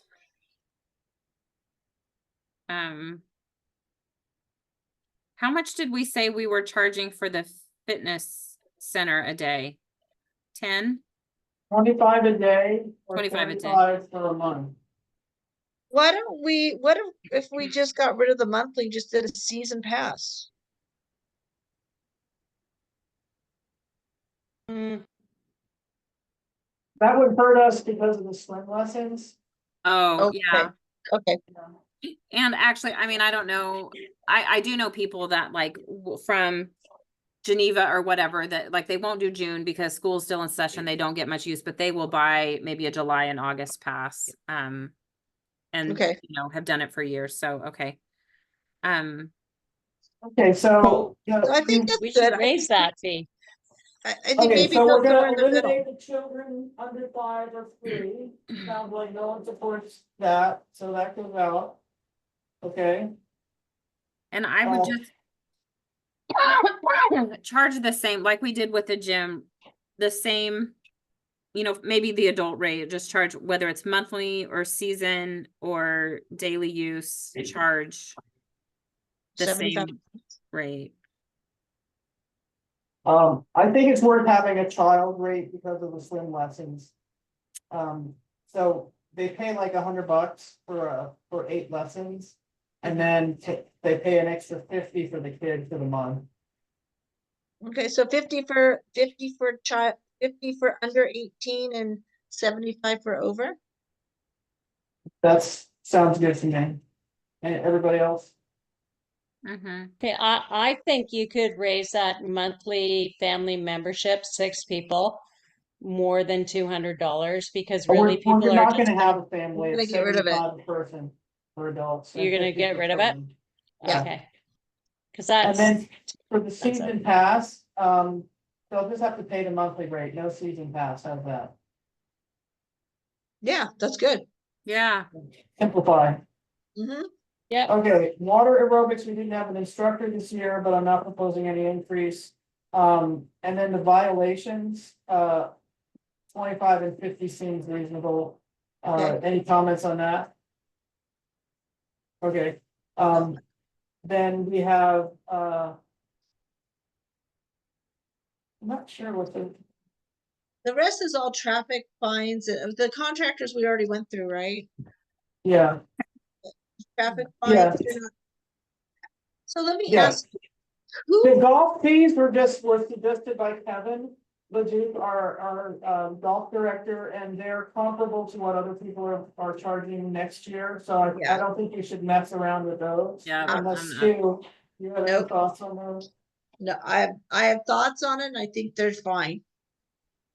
Stu, as the golf expert? No,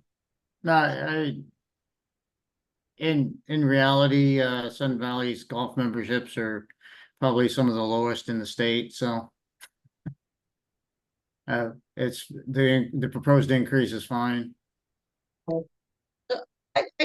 want to go back to just one quick, just clarification way back on page 2. Where I had a question mark. There's a fine, it says duplex or excessive occupancy. Could you define that for me? Yeah, if you are found to have an ADU. We use that as a daily fine, or if you are illegally renting a portion of your property. Like if one property converted their single family dwelling into 4 separate rental units. So we're talking like basically kind of like an ADU. Yeah, exactly, so that's the daily fine, so it racks up. Okay, I didn't know what, like, could you tell me how big my family can be? No. Yeah, the bylaws have a restriction, you guys just voted to remove it as part of that proposal. Yes, Yeah, I so- know, but it Okay, wasn't so- because of that. Okay, so golf fees are good.